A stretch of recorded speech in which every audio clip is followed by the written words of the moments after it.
अस्सलामु अलैकुम। औज़ु बिल्लाहि मिनश शैतानिर रजीम। बिस्मिल्लाहिर रहमानिर रहीम। रब्बि इश्रह ली सदरी व यस्सिर ली अमरी वहलुल उक़दतम मिन लिसानी यफ़क़हू क़ौली। बस बेटा खामोश हो जाओ, थोड़ा सा कुछ काम पड़ जाए तो इतना ज़्यादा शोर ना किया करो। मैच्योर होने का सबूत दो बेटा। थोड़ा सा लिंक का इशू हो गया था बेटा, मार्कर ग्रीन वाला दिया था मैंने।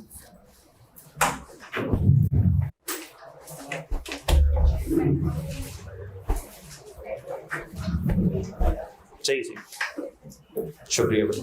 पानी ला देना बेटा ठंडा।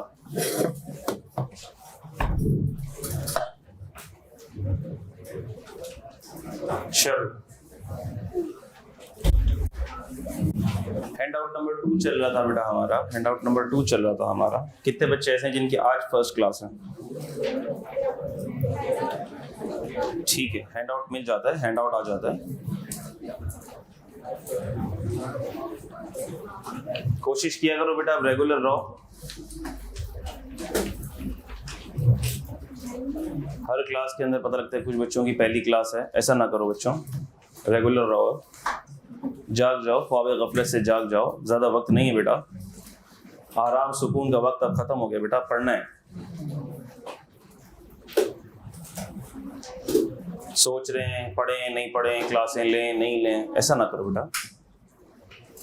ये सोचते सोचते पेपर आ जाएंगे, एग्जाम आ जाएंगे और आप सोचोगे अभी क्या करना है, पेपर देने के नहीं देने। ऐसा नहीं करो, ठीक है। रेगुलर रहना है। पिछले सारे लेक्चर्स को देख लेना है। कोई मसला हो मुझसे डिस्कस कर लेना है, ठीक हो गई बात। हैंड आउट नंबर 2 हमने पिछली क्लास में शुरू कर दिया था। Hand out number 2, deductible allowances in deduction from total income, इस हैंड आउट का नाम था, वो हमने स्टार्ट कर दिया था बच्चों। मिल रहा है बेटा, मिल रहा है, आ जाएगा। वैसे मैंने ग्रुप पे भेजा हुआ है, जिसको नहीं भी मिला है वो व्हाट्सएप पे खोल ले, अपने सेलफोन पे खोल ले बेटा, अब मिल जाएगा, हैंड आउट मिल जाएगा। लेकिन ग्रुप पर भेजा हुआ है मैंने।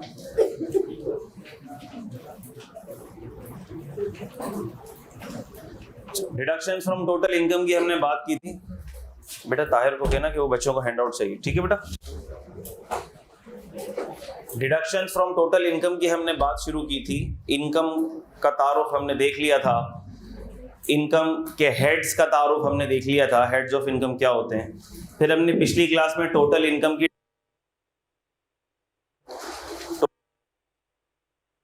इनकम क्या होती है,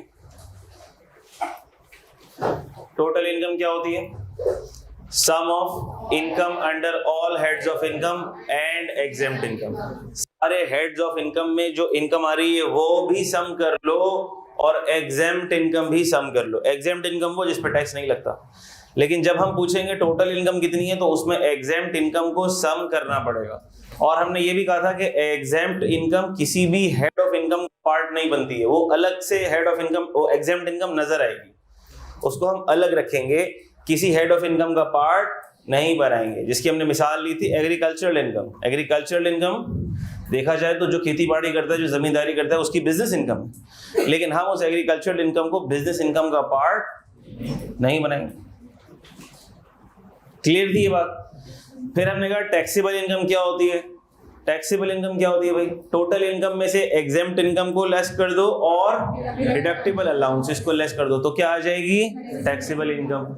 अच्छा, टोटल इनकम में से जो चीजें लेस हो रही हैं ताकि हम टैक्सेबल इनकम पर पहुंच सकें, टोटल इनकम में से, टोटल इनकम मिसाल के तौर पर 2 मिलियन,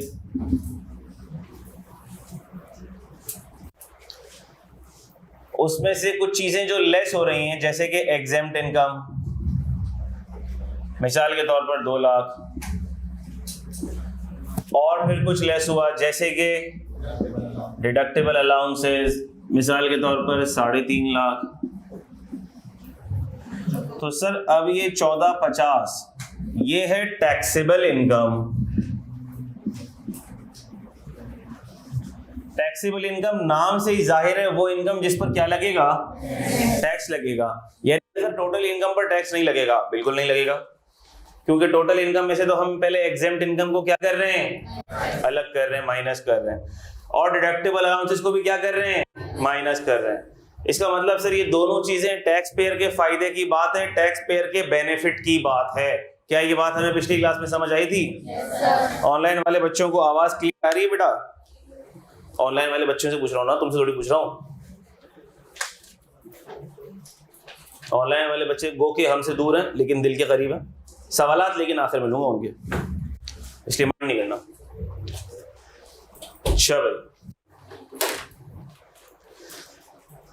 तो हमने कहा सर टैक्सेबल इनकम तक पहुंचने के लिए दो चीजें लेस हो रही हैं। हमारा जो हैंड आउट नंबर 2 है वो डीए, डिडक्टेबल अलाउंसेस पर बेस करता है। क्या ये बात समझ आती? क्लियर है बेटा? अच्छा, हमने कहा डिडक्टेबल अलाउंसेस हैं कौन कौन से, हमने कहा एक लिस्ट है।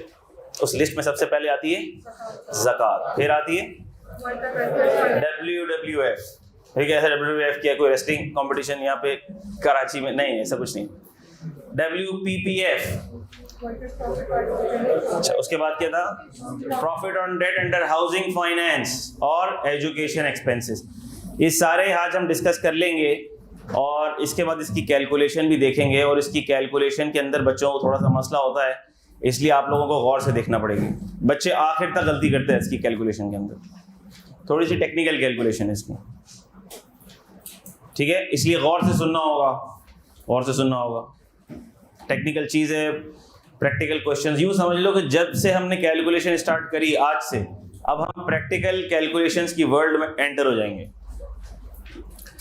अच्छा, डिडक्टेबल अलाउंसेस, इसका मतलब कि सर ये 5 तरह के डिडक्टेबल अलाउंसेस हैं। हमने कहा जी बिल्कुल। पहली कौन सी थी? ज़कात। लेकिन ये नॉर्मल ज़कात नहीं थी। हमने कहा सर ये वो ज़कात नहीं है जो आप रिश्तेदारों को पे करते हैं जिस पर आपको अल्लाह अजर देता है, वो नहीं है। ये वो ज़कात नहीं है जो रिलेटिव्स को पे की जाती है। ये वो ज़कात है जो अंडर ज़कात एंड उशर ऑर्डिनेंस पे की जाती है। यानी ये वो ज़कात है जो सेंट्रल ज़कात फंड में जाती है, जो हुकूमत का फंड है। तो सर हम तो नहीं देते उस फंड में ज़कात, हम तो नहीं देते उस फंड में ज़कात, हम तो रिश्तेदारों को देते हैं। तो हमने कहा अगर आप रिश्तेदारों को देते हैं, सेंट्रल ज़कात फंड में ज़कात नहीं देते, तो यहाँ से लेस नहीं हो सकती।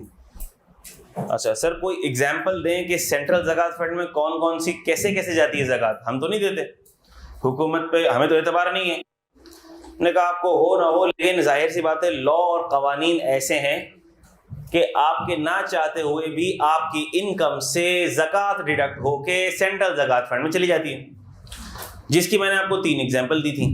पहली एग्जाम्पल मैंने दी थी, पहली रमज़ान को जब बैंक बंद होता है तो जो सेविंग अकाउंट होल्डर्स होते हैं उनके पैसों में से ज़कात बैंक काट लेता है। बैंक ज़कात काट के कहाँ जमा कराता है? सेंट्रल ज़कात फंड में। पहली एग्जाम्पल। दूसरी एग्जाम्पल, जो इंटरेस्ट इनकम आती है बैंक में, सूदी सर्टिफिकेट्स हो या सेविंग अकाउंट पर इंटरेस्ट की इनकम आ रही है, सर उस इनकम के ऊपर भी बैंक टैक्स तो काटता ही है, साथ में क्या भी काटता है? ज़कात भी काटता है। दूसरी एग्जाम्पल हो गई। और तीसरी एग्जाम्पल मैंने दी थी कि अगर आप कंपनी के शेयर होल्डर हैं, और हमने पिछली क्लास में बड़ी तफसील से देखा था कंपनी किसको बोलते हैं, शेयर होल्डर किसको बोलते हैं, क्योंकि हमारी क्लास में ऐसे बच्चे भी हैं जो फर्स्ट टाइम टैक्स को देखेंगे, फर्स्ट टाइम अकाउंटिंग को देखेंगे। इससे पहले उन्होंने सिर्फ मेंढकों का और चिपकलियों का पोस्टमार्टम किया होता है प्री मेडिकल में, और या वो प्री इंजीनियरिंग से आ रहे होते हैं, ठीक है, तो उनको भी नहीं पता होता अकाउंटिंग क्या है। मेरी तरह के बच्चे होते हैं, मैं भी प्री इंजीनियरिंग का बैकग्राउंड हूँ। तो मैं कोशिश करता हूँ या कोशिश करूँगा कि जहाँ जहाँ ऐसी टर्मिनोलॉजीज आ जाएं जो आप लोगों के लिए न्यू हो, मैं उनको एक्सप्लेन कर दूँ, मुख्तसरन ही सही लेकिन एक्सप्लेन कर दूँ। तो पिछली क्लास में मैंने कंपनी को एक्सप्लेन किया था, मैंने शेयर को एक्सप्लेन किया था, कंपनी क्या होती है, शेयर क्या होता है। तो जो बच्चे नए हैं उनको एक्सेस मिल जाएगा LMS का। मिस निम्रा से आप लोग बात कर लीजिएगा, आपकी IDs पोर्टल के ऊपर एक्टिवेट कर देंगी मिस निम्रा, तो आप लोग लेक्चर का एक्सेस आपके पास आ जाएगा सबके पास, ठीक। तो कोई बहाना भी नहीं बचेगा सर हमें तो नहीं पता, हम तो नन्हे हैं, हमें तो कुछ भी नहीं पता, तो ये बहाना नहीं बचेगा आपके पास, ठीक हो गई बात। अच्छा, तो मैंने कहा कि जो शेयर होल्डर होता है, कंपनी का हिस्सेदार होता है, कंपनी का शेयर होल्डर होता है, कंपनी जब अपना प्रॉफिट देती है उसको, कंपनी जब प्रॉफिट डिस्ट्रीब्यूट करती है उसको कहते हैं डिविडेंड। कंपनी जब डिविडेंड शेयर होल्डर को देती है तो ना सिर्फ उसमें से टैक्स काटती है बल्कि ज़कात भी काटती है, और वो कंपनी ज़कात काट कर जमा कहाँ कराएगी? सेंट्रल ज़कात फंड में। तो आपके पैसों पर ज़कात कट के कहाँ जाती है? सेंट्रल ज़कात फंड में जाती है, और आप कुछ कर भी नहीं सकते। वो ज़कात जो सेंट्रल ज़कात फंड में जाती है वो आती है अंडर ज़कात एंड उशर ऑर्डिनेंस। ज़कात अंडर ज़कात एंड उशर ऑर्डिनेंस, यानी कि ये वो ज़कात है जो यहां से आप लेस कर सकते हैं, जो यहां से आप लेस कर सकते हैं। लेकिन क्या सारी कर सकते हैं? हमने कहा नहीं। पहली रमजान को जो बैंक काटता है वो लेस हो सकती है? हो सकती है। डिविडेंड के ऊपर जो कंपनी काटती है वो ज़कात लेस हो सकती है? हो सकती है। इंटरेस्ट इनकम पर जो ज़कात बैंक काटता है क्या वो यहां से लेस हो सकती है? नहीं हो सकती, नहीं हो सकती। ये याद रहेगा बच्चों, ये याद रहेगा। आसान बातें थी। बेटा आप तीनों में से कोई एक हैंड आउट, जज़ाकल्लाह, थैंक यू सो मच। अच्छा, हमने यही बातें पढ़ी थी। देखो ज़कात, ये बातें हमने पिछली क्लास में पढ़ ली थी। हाँ, ये रिकैप हो रहा है। A person shall be entitled to a deductible allowance for ज़कात paid by a person in a tax year under ज़कात एंड उशर ऑर्डिनेंस 1980। क्लियर बात थी। वेयर द ज़कात has been deducted out of profit on debt, underline करके उसके ऊपर लिख लो इंटरेस्ट इनकम। मैंने बताया था पिछली दफा प्रॉफिट ऑन डेट क्या होता है। सर अगर इंटरेस्ट इनकम के ऊपर बैंक ने ज़कात काट ली है, अच्छा फिर देखो ब्रैकेट में एक बात लिखी हुई है, which is chargeable under the head income from other sources. ये अभी नहीं समझा रहा मैं, जब इनकम फ्रॉम अदर सोर्सेज पढ़ेंगे तब खुद ही समझ आ जाएगा। सच ज़कात shall not be deducted out of total income, ये ज़कात टोटल इनकम से लेस नहीं होगी। Rather it shall be allowed the deduction while computing income from other sources. ये जब इनकम फ्रॉम अदर सोर्सेज समझाऊंगा तो समझ आएगा बेटा, ठीक होगी बात। अच्छा, ज़कात paid to relatives will not be deducted because it is not considered as ज़कात एज पर ज़कात एंड उशर ऑर्डिनेंस। ये बात भी कर ली थी हमने, और हमने ये भी कर ली थी बात कि अगर एग्जाम में सवाल आया और उसमें लिखा हुआ सिर्फ ज़कात, तो आप ये अज्यूम करेंगे कि ये वो ज़कात है जो यहाँ से लेस हो सकती है। अगर एग्जाम में लिख दिया गया ज़कात deducted by bank on profit on debt, less होगी? लेस होगी? गुड। उसके बाद हमने देखा था आता है worker welfare fund. Worker welfare fund हमने कहा था ये वो फंड होता है जो हुकूमत बनाती है। हुकूमत बनाती है जो कंपनीज होती है ना, जो इंडस्ट्रियल अंडरटेकिंग होती है, कंपनीज नहीं, जो इंडस्ट्रियल अंडरटेकिंग होती है। अभी इंडस्ट्रियल अंडरटेकिंग क्या होती है सर? मुश्किल मुश्किल अल्फाज क्यों इस्तेमाल कर रहे हैं आप? हम देखेंगे आगे जाके कि इंडस्ट्रियल अंडरटेकिंग क्या होती है। अभी आसानी के लिए समझने के लिए यूं समझ लो, इंडस्ट्रियल अंडरटेकिंग जब मैं कहूं तो कोई मैन्युफैक्चरिंग सेटअप, कोई मैन्युफैक्चरिंग बिजनेस। मिसाल के तौर पर इस मार्कर को मैन्युफैक्चर करने के लिए जो बिजनेस होगा उसने प्लांट एंड मशीनरी लगाई होगी। क्या ख्याल है? प्लांट एंड मशीनरी का मतलब इसको बनाने के लिए मशीनरी लगाई होगी, लेबर फोर्स रखी होगी। क्या ख्याल है? तो वो होगी इंडस्ट्रियल अंडरटेकिंग। कुछ क्राइटेरिया है उसका, लेकिन आमतौर पर मैन्युफैक्चरिंग कंपनी, एसी कोई कंपनी बना रही है, अब एसी की मैन्युफैक्चरिंग का प्लांट लगा हुआ है, एसी मैन्युफैक्चर हो रहा है, इंडस्ट्रियल अंडरटेकिंग हो रहा है। सर एक बंदा है जो सिर्फ एसी परचेज करता है, प्रॉफिट रख के आगे बेच देता है, क्या वो इंडस्ट्रियल अंडरटेकिंग होगी? नहीं, उसने प्लांट एंड मशीनरी थोड़ी लगाई है, वो मैन्युफैक्चरिंग थोड़ी कर रहा है। जो प्लांट एंड मशीनरी लगाता है, जो मैन्युफैक्चरिंग करता है, वो लेबर भी इंप्लॉय करता है। लेबर से मुराद जो वर्कर तबका होता है, जो बेचारा मजदूर तबका होता है, मजदूर तबका होता है। आप जब फैक्ट्रीज का हाल, अगर कभी जाना होगा आपका फैक्ट्रीज में, कैसे जाओगे फैक्ट्रीज में? मुश्किल है। जब क्वालिफाई हो जाओगे तो फिर किसी पोजीशन के ऊपर, अच्छी पोजीशन पर जाओगे, मजदूर एज ए लेबर नहीं जाओगे, ठीक है? इंशाल्लाह as a manager finance, CFO। तो जब आप फैक्ट्री का विजिट करोगे तो आपको पता लगेगा कि फैक्ट्री में जो तबका, लेबर तबका काम कर रहा होता है, वो बेचारा कितना मजबूर तबका होता है। समझ रहे हो आप? उनकी सैलरी होती है 15,000, 20,000, 25,000, 30,000। उस 30,000 रुपये में वो अपने घर का खर्चा चलाते हैं। ना सिर्फ उस 30,000 में अपने घर का खर्चा चलाते हैं, अपने बच्चों को तालीम भी देते हैं, अपने घर का रेंट भी देते हैं, ठीक है? अपना आने जाने का किराया भी पूरा करते हैं। फिर भी हक हलाल की कमा के खुश रहते हैं, हमारी तरह नाशुक्री नहीं करते। बात आती समझ में? हम तो हमें कुछ भी मिल जाए नाशुक्री करते रहते हैं, ये भी नहीं हमारे पास, वो भी नहीं हमारे पास, ये भी नहीं हमारे पास। अब्बा ने बाइक दिला दी तो गाड़ी नहीं है, ऐसा ही है ना। ये सारे मसले मसाइल हमारे साथ हैं। जिसके पास जितना पैसा आता चला जाता है उतना ज़्यादा नाशुक्र होता चला जाता है। खैर, तो ये गरीब तबका, ये मजदूर तबका, आप देखेंगे कि काफ़ी सारे लेबर लॉज जब इंशाल्लाह बड़े हो जाएंगे, तो सर अभी क्या बड़े नहीं हैं, बड़े तो हो, प्रोफेशनली बड़े हो जाओगे, ठीक है, नॉलेज वाइज बड़े हो जाओगे, आगे जाओगे, तो आपको पता लगेगा कि बहुत से एम्प्लॉयमेंट लॉज हैं, लेबर लॉज हैं, बहुत से ऐसे कवानीन हैं जो लेबर के लिए हैं, ठीक है। तो ये जो वर्कर वेलफेयर फंड है, ये भी बेसिकली लेबर के बेनिफिट के लिए एक लॉ है। इंडस्ट्रियल अंडरटेकिंग जिसके पास लेबर होता है, मशीनरी होती है, उस पर ये ऑब्लिगेशन है कि उसका जो प्रॉफिट आता है, उस प्रॉफिट का 2% वो एक फंड में दे दे, हुकूमत के फंड में दे दे। और हुकूमत कह रही है कि हम हैं गरीबों की देखभाल करने के लिए, हम उनके लिए अस्पताल बनाएंगे, उनके लिए स्कूल बनाएंगे, उनके लिए अच्छे घर बनाएंगे, उनको फैसिलिटीज देंगे, because we are a welfare state. तो ये पैसे वहाँ कहाँ चले जाते हैं? वर्कर वेलफेयर फंड में चले जाते हैं। कहाँ चले जाते हैं? इससे ज़्यादा हमें इसके बारे में पता करने की ज़रूरत नहीं है। और अगर इससे ज़्यादा पता करने के लिए आपके दिल में क्यूरियोसिटी हो तो नेट पे जाओ, वर्कर वेलफेयर फंड ऑर्डिनेंस, ये नाम भी लिखा हुआ है इसका, ऑर्डिनेंस 1971, एक लॉ आ जाएगा। तो किसी वीकेंड पे करो कि मूवी देखने के बजाय क्या कर लो, वर्कर वेलफेयर फंड ऑर्डिनेंस पढ़ लो। क्या ख्याल? जी बेटा। सर मुझे क्वेश्चन है कि जो 2% है, ये फिक्स्ड रेट है, ये 2% ही रहेगा हमेशा जब भी फंड में? 2% रहता है, लेकिन इसकी कैलकुलेशन थोड़ी सी मुख्तलिफ होती है। कैलकुलेशन अभी आपको नहीं बता रहा मैं, अभी मैं सिर्फ एक परसेंटेज बता रहा हूँ। 2% ऑफ टैक्सेबल इनकम और profit before tax whichever is higher, अब उसकी कैलकुलेशन होती है, टेक्निकल कैलकुलेशन होती है, हम उसमें डिटेल में नहीं जा रहे, ठीक है। इतना याद रखना है आपने कि ये क्या होता है। एक मैंने परसेंटेज बता दी है, जहन में रखे तो याद रखो, नहीं याद रहती तो तब भूल जाओ। क्लियर बेटा? क्लियर है? टेंशन नहीं लेनी, ये पता होना चाहिए बस ये है क्या। एक और बात छोटी सी बताता चलूं, आपके लिए इतनी रेलेवेंट तो नहीं है। पहले ये worker welfare fund central government के फंड में जाता था, सेंट्रल गवर्नमेंट के फंड में जाता था। कुछ रेवेन्यूज होते हैं वो सेंट्रल गवर्नमेंट के होते हैं, फेडरल गवर्नमेंट के होते हैं। कुछ रेवेन्यूज होते हैं जो प्रोविंशियल गवर्नमेंट के होते हैं, क्योंकि आपका प्रोविंस भी तो आपकी कितनी खिदमत करता है। कैसी बात करते हो यार, इंटीरियर सिंध में चले जाओ, इतनी डेवलपमेंट, आप परेशान हो जाओगे। बाहर मुल्कों से लोग इलाज कराने के लिए आ रहे हैं भाई, लाड़काना।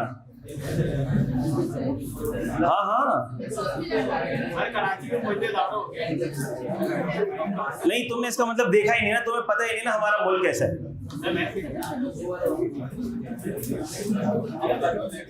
तुम लोग कभी जाओ तो इंटीरियर सिंध जाओ तो तुमको पता लगेगा। सर इंटीरियर सिंध क्या जाए, अपने कराची को देख लें आप, आपको इंटीरियर सिंध जाने की जरूरत नहीं है आप, ठीक है। तो काफ़ी सारे रेवेन्यूज ऐसे होते हैं, हम एक चैप्टर पढ़ेंगे आपके कोर्स में, एक चैप्टर है, ये थ्योरी का चैप्टर है बेटा, बातें नहीं होंगी, थ्योरी का चैप्टर है जो फेडरल फाइनेंस प्रोसीजर्स जिसमें आते हैं, कॉन्स्टिट्यूशनल प्रोविजंस जिसमें आते हैं, चैप्टर 2 या चैप्टर 3 आपकी बुक का। उसमें हम पढ़ेंगे कि कौन से रेवेन्यू फेडरल गवर्नमेंट के पास जाते हैं, कौन से रेवेन्यू प्रोविंशियल गवर्नमेंट के पास जाते हैं। पहले ये worker welfare fund federal government के पास जाता था, अब ये प्रोविंशियल गवर्नमेंट के पास जाता है, लेकिन बाहर तौर इस पर डिडक्टेबल अलाउंस तो मिलेगा। ऐसे इसको रीड कर लेते हैं, कोई इसकी खास अहमियत नहीं है रीड करने की, सिर्फ नाम याद रख लो काफ़ी है। A person shall be entitled to a deductible allowance for any amount of worker welfare fund paid by the person in the tax year under WWF ordinance और under any law relating to WWF enacted by provinces. पहले federal government का होता था, मैंने बताया, अब ये province के अंडर आ गया है। इसका जितना भी माल होगा वो किसको मिलेगा? पीपल्स पार्टी को मिलेगा सिंध के अंदर, ठीक है। After 18th constitutional amendment act 2010, ये 18th अमेंडमेंट बेसिकली किस चीज की अमेंडमेंट है? ये सूबों को इख्तियारात दिए हैं, सूबों के फंड्स के इख्तियारात दिए हैं इस 18th अमेंडमेंट ने, ठीक है। तो ये 18th अमेंडमेंट के बाद अब ये जो इंडस्ट्रियल अंडरटेकिंग इस फंड के पैसे जमा कराएगी, वो पैसे किसके पास जाएंगे? प्रोविंशियल गवर्नमेंट के पास जाएंगे। पहले फेडरल गवर्नमेंट फलाह बहबूद के काम करती थी, अब प्रोविंशियल गवर्नमेंट करेगी। लेकिन दोनों के फलाह बहबूद से काम करने पे आपकी सेहत पे कोई फर्क नहीं पड़ेगा, इसलिए खुश होने की जरूरत नहीं है। अच्छा भाई, हाउएवर इसको छोड़ दो, बस ये बस इसे रीड कर लो। हाउएवर, चलो कर लेते हैं read. However, no deductible allowance will be allowed where any amount is paid to provinces by trans provincial organisation और ब्रैकेट में लिख दिया a person having operations in more than one province. अब ये आप लोगों को समझने की खास चीज नहीं है, लेकिन बस लॉ के अंदर ये बात लिखी हुई है कि अगर कोई ऐसी बॉडी बना दी जाती है कंट्री वाइड जो इसको मैनेज करे, इसके फंड्स को मैनेज करे, इसके फंड्स को कलेक्ट करे, फिर काम करे, तो उस केस में डिडक्टिबल अलाउंस नहीं होगा। ठीक है, बस एक ऐसी चुटकुला लॉ के अंदर इंट्रोड्यूस कर दिया गया, इंसर्ट कर दिया गया, जिसकी अभी कोई प्रैक्टिकल इम्प्लीकेशन नहीं है। अभी ये पैसे किसके पास जाते हैं? प्रोविंसेस के पास जाते हैं। और ये जमा कैसे होते हैं ये भी बता दूं मैं आपको। ये टैक्स के साथ जमा होते हैं। पहले तो टैक्स के साथ जमा होते थे, अब जाहिर सी बात है अकाउंट अलग हो गया, तो वो हुकूमत के पास जाते हैं, सिंध हुकूमत के पास। अच्छा भाई, वर्कर्स पार्टिसिपेट बताया था, ये भी लेबर लॉज के तहत एक बेनिफिट है। शुक्रिया बेटा। ये भी लेबर लॉज के तहत एक बेनिफिट है, जैसे WWF है वैसे WPPF है। इसका नाम क्या है? Companies profit worker participation act. ठीक है, ये भी वर्कर्स की फलाह बहबूद के लिए एक क्या है? फंड है, एक फंड है। इस फंड में से फिर लेबर को पैसे दिए जाते हैं। अब कभी किसी लेबर को जरूरत पड़ जाए किसी भी मसले के लिए, किसी परेशानी के लिए, तो फिर उस फंड में से इसको क्या दिए जाएंगे? पैसे दिए जाएंगे। ठीक है, इतना बस याद रख लो। इसकी परसेंटेज 5% है। ठीक है, और कुछ याद रखने की जरूरत नहीं, बाकी सेम है। ऊपर वाली वर्डिंग नीचे वाली वर्डिंग बिल्कुल सेम है।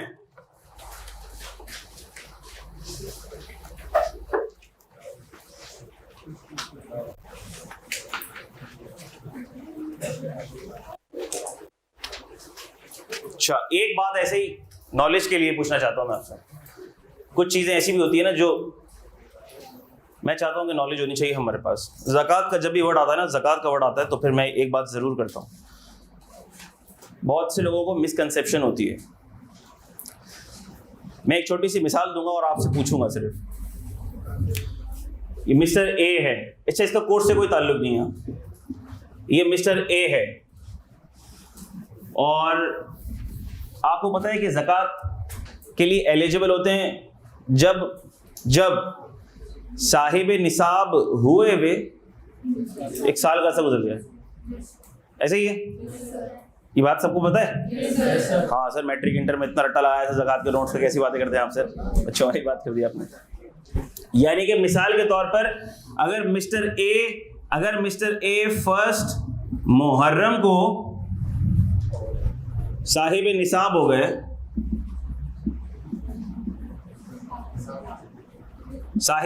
हो गए, तो अब जब पूरा साल गुजर जाएगा, कैलेंडर ईयर नहीं, इस्लामिक ईयर पूरा जब 1 साल गुजर जाएगा, तो अब उन पर ज़कात हो जाएगी, क्या? फर्ज हो जाएगी। मिसाल के तौर पर फर्स्ट मुहर्रम, अब अल्लाह माफ कर, मुझे भी नहीं पता कौन सी हिजरी चल रही है, जो भी हिजरी चल रही है, ठीक है, 1434 43 है, चलो जो भी है, इग्नोर माय इग्नोरेंस। अच्छा बस जो पॉइंट की बात है उस पर। तो सर पहली मुहर्रम को इनके पास थे मिसाल के तौर पर लाख रुपए थे, और साहिब निसाब आप किसी भी बेंचमार्क पे बन सकते हो, गोल्ड के बेंचमार्क पे बन सकते हो। 52.5 तोला चांदी अगर किसी के पास है तो चांदी का निसाब सबसे कम होता है, ठीक है, वो 60-70 हज़ार रुपये बनते हैं। अगर किसी के पास हैं तो वो फिर साहिब निसाब बन जाता है। अच्छा, अब मिसाल के तौर पर इनके पास लाख रुपए, अभी क्या बन गए? साहिब निसाब बन गए। अब अगला पहला मुहर्रम जब आया, पूरा साल गुजरने के बाद जब पहला मुहर्रम आया, फर्स्ट मुहर्रम, तो इससे पहले जिलहज चल रहा होगा, ऐसा ही है। और आप यूं समझ लो कि इनके पास 28 जिलहज को इनके पास आ गए 9 लाख रुपए आ गए। इनके पास 28 जिलहज को 9 लाख रुपए और आ गए, 9 लाख आ गए। और पहली मुहर्रम को जो इनके पास टोटल पैसे पड़े हुए हैं वो पड़े हुए हैं 9,50,000।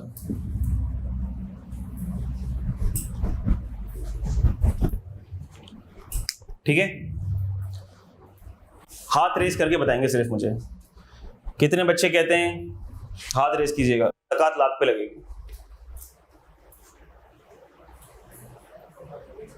ज़कात, अच्छा कितने बच्चे कहते हैं ज़कात ही नहीं लगेगी सर, ज़कात नहीं लगेगी, ज़कात लाख पे लगेगी। अबे इतने कम बच्चे, ज़कात लाख पे लगेगी, ज़कात 9 लाख पे लगेगी, ज़कात 9.5 लाख पे लगेगी। 9.5 लाख वाले 7 से 8 बच्चे हैं, 9.5 लाख पे लगेगी। ठीक है, वे 1 साल हो गया है, साहिब निसाब हुए हुए 1 साल हो गया है, ठीक है, लेकिन डेट ऑफ ज़कात पे माल कितना है, ज़कात उस पे लगेगी। हमें से बहुत से लोगों को नहीं पता होता, हमारे बुजुर्गों को भी नहीं पता होता, हमारे अम्मा अब्बा को भी नहीं पता होगा, ठीक है, हमारे अम्मा अब्बा को भी नहीं पता होगा, दादा दादी को तो पता ही नहीं होगा, तो उनको एजुकेट करना ज़रूरी है। बहुत से लोग ऐसे, बहुत से लोग ऐसे होते हैं, बहुत नहीं बहुत से लोग ऐसे होते हैं जो ज़कात पूरी नहीं देते, जो ज़कात पूरी नहीं देते।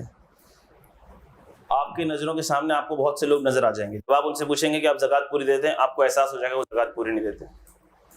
यूँ समझ लो, मिसाल के तौर पर अगर किसी के पास 1 करोड़ रुपया पड़ा हुआ है या इन्वेंट्री पड़ी हुई है, 1 करोड़ रुपया पड़ा हुआ है, तो उसके ऊपर 2.5% की ज़कात है। लाख पे 2.5 है, करोड़ पे 2.5 लाख है। अब मिसाल के तौर पर किसी के पास 5-10 करोड़ रुपए पड़े हुए हैं, जितना अमाउंट ज़्यादा हो जाता है जाहिर सी बात है ज़कात की रकम ज़्यादा होगी। क्या ख्याल है? और जब वो माल निकलेगा तो दिल पे चोट उतनी गहरी पड़ेगी। हम कहते हैं लाख पे 2.5 ये ले सर, किसको देने हैं दे देते हैं, करोड़ पे 2.5 लाख। अब बंदा सोच में पड़ जाता है, ओ भाई हाँ 1 सेकंड 2.5 लाख है भाई, एक आध जीरो ज़्यादा तो नहीं लग गया। 10 करोड़ पे 25 लाख हार्ट अटैक आ जाता है। इतनी मेहनत से कमाया हुआ पैसा 25 लाख रुपए गरीब को। इंसान समझता है मैंने अपनी कुव्वत से कमाया है पैसा, अपने जोरे बाजू पे कमाया है पैसा, अपने जोरे बाजू पे कमाया है पैसा। और ख़वातीन के साथ तो ये बहुत ज़्यादा होता है, उनको पता ही नहीं होता जो गोल्ड है अम्मा ने अलमारी में किस अलमारी में छुपा के रखा है उसकी क्या वैल्यू है, उनको नहीं पता होता। और ये तो हमने अपनी बच्चियों की शादी के लिए रखा हुआ है, इसके ऊपर तो ज़कात लगती नहीं है। ये आम मिसकंसेप्शन है, ठीक है। तो इस मिसकंसेप्शन को आप लोग भी दूर कीजिए। जो माल है उस पर ज़कात है भाई, इस्तेमाल का है, गोल्ड है, ज़कात है। बात आती समझ में? दूसरी बात, जो इंसान समझता है मैंने अपने जोरे बाजू से कमाया, ये तो मेरा कमाया हुआ माल है, तो आपका जोरे बाजू तो तब पता लग जाता है जब अल्लाह ना करे हल्का सा कोई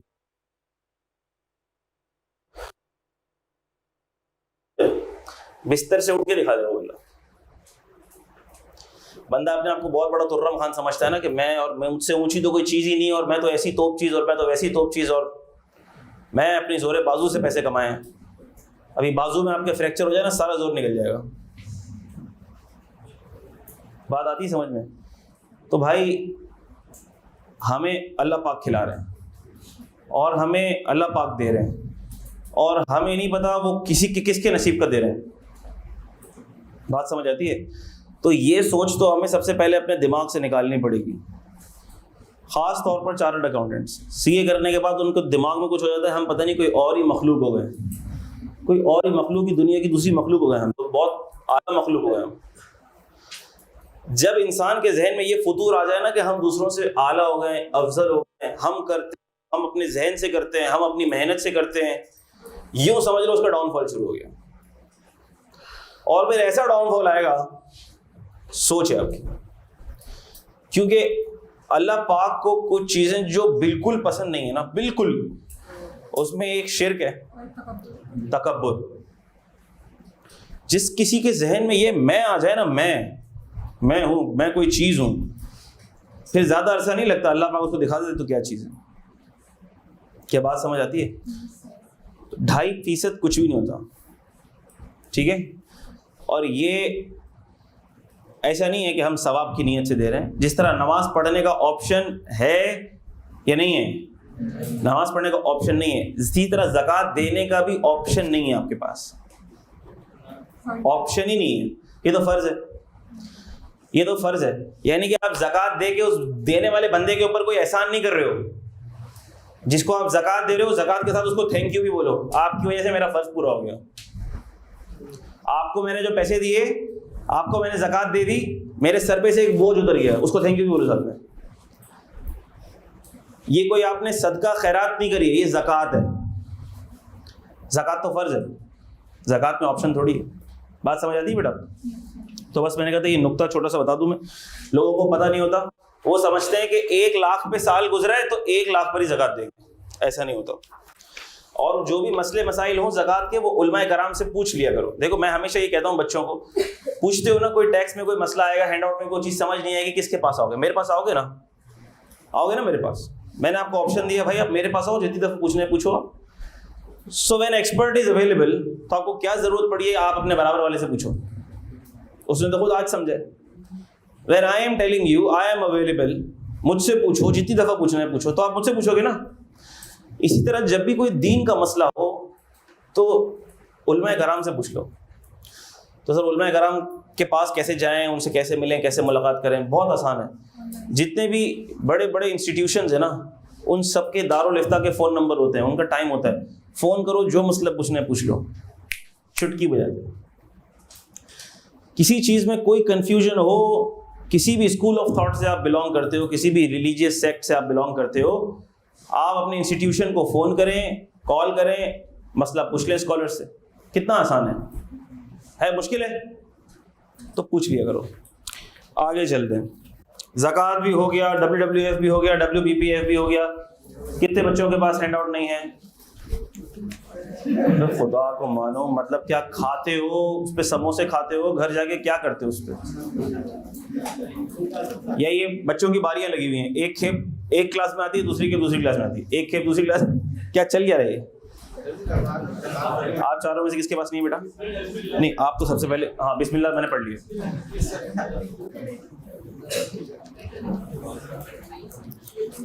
है आपके पास बेटा? और यहाँ पे ख़वातीन में कितनों के पास नहीं है? नहीं है आपके पास? Please raise your hand. 1 2 3 4 5 6 7 8 9 10। अब ये तो यहीं पे पूरे हो गए। चलें फिर 3 3 1, अभी 7 बल्कि 6। ये जरा आप लोग इसमें इक्तफा करें, दे दो इनको बच्चों को। अब फोटोकॉपियर से ले लेना, ठीक है? मैं फोटोकॉपियर को बोल दूंगा, जिसके पास नहीं है वो पिक कर ले वहां से। ठीक हो गई बात? बस सर ज़कात समझ, बोलो बेटा।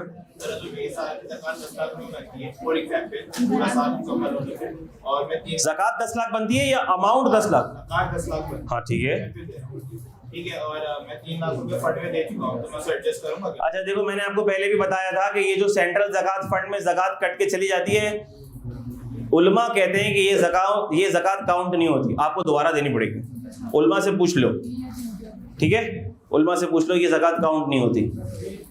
मैंने इसीलिए आपको बताया था कि मैंने इसीलिए आपको ये तरीका भी बता दिया था कि वो क्या तरीका है जिससे आपकी ज़कात कट के सेंट्रल ज़कात फंड में नहीं जाएगी। मेरी आज तक कोई एक पाई पैसा भी कट के सेंट्रल ज़कात फंड में नहीं गया भाई। जब मेरा नहीं गया तो मैंने अपने स्टूडेंट्स को बता दिया, तो उनका भी नहीं जाएगा, ठीक है? ज़कात डिक्लेरेशन फॉर्म होता है, वो ज़कात डिक्लेरेशन फॉर्म साइन करके बैंक में जमा करा दो। अम्मी का अकाउंट है, अब्बा का अकाउंट है, पता है नहीं पता है, दादी का है, फुप्पी का है, बहन का है, ज़कात डिक्लेरेशन फॉर्म साइन कराओ, बैंक में जाके जमा करा दो, ज़कात नहीं कटेगी। शेयर है किसी के, अब्बा का शेयर का अकाउंट है किसी ब्रोकर के पास, ज़कात डिक्लेरेशन फॉर्म जाके, वो अब्बा को पता होता है, जितने लोग शेयर अकाउंट चलाते हैं उनको पता होता है ज़कात डिक्लेरेशन फॉर्म देना है, सही है? वरना ज़कात कट जाएगी।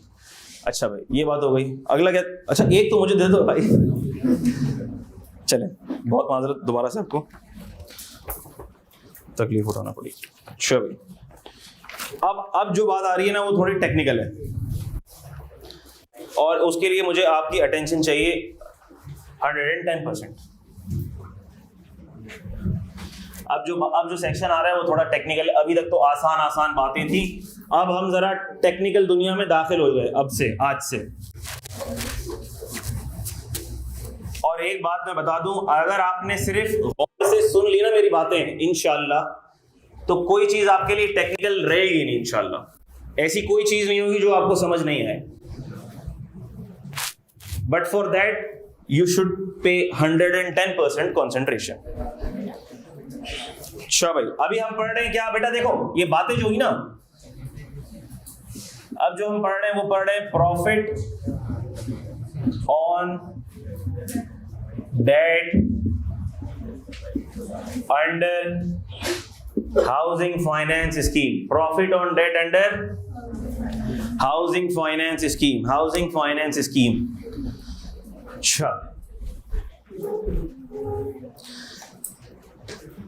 देखो टैक्स का जो टूल है ना, टैक्स का टैक्सेशन मेजर्स जो होते हैं ना वो फिस्कल मेजर्स भी कहलाते हैं। टैक्स हो गए, ड्यूटीज हो गई, ये हुकूमत के पास टूल्स हैं, रेवेन्यू कलेक्शन के टूल्स हैं। क्या हैं?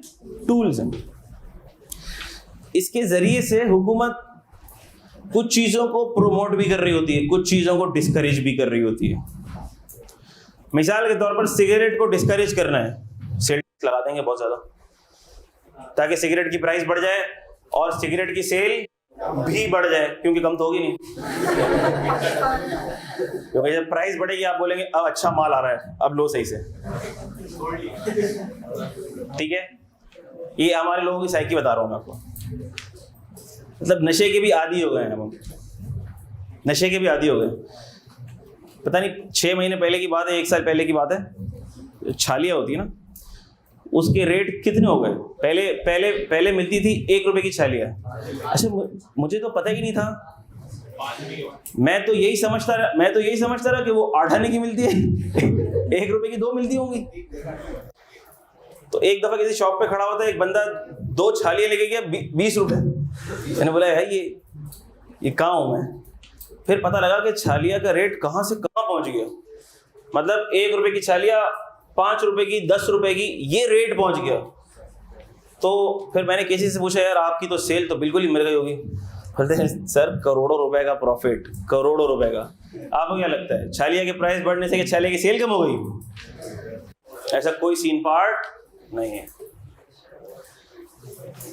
क्योंकि नशा है ना ये। ठीक है, और हमें ऐसी चीजों से दूर रहना है बेटा।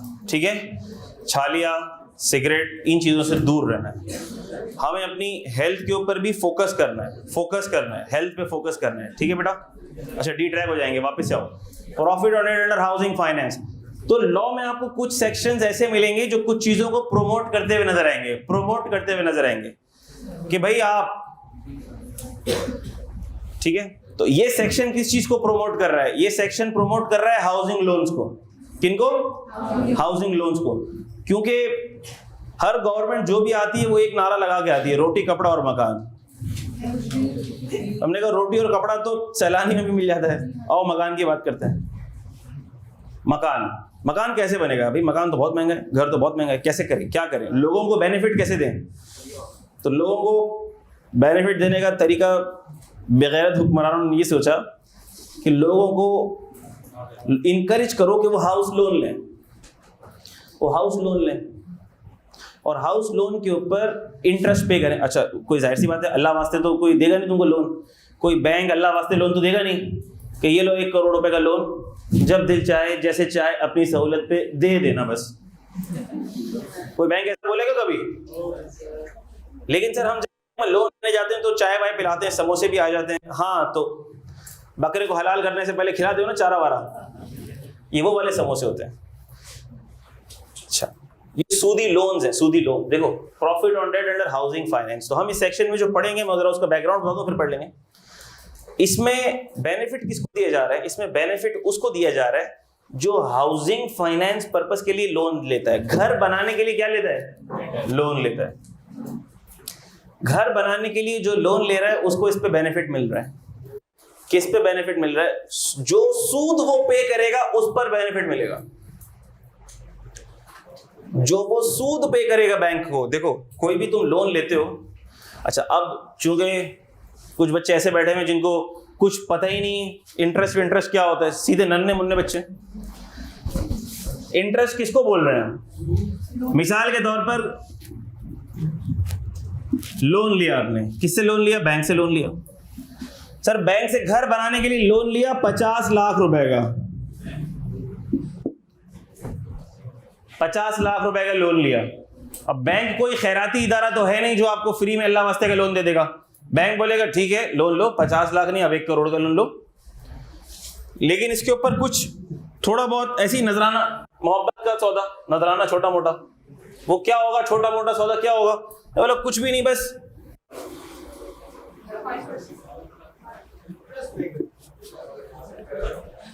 जस्ट 11% मोहब्बत का सौदा है।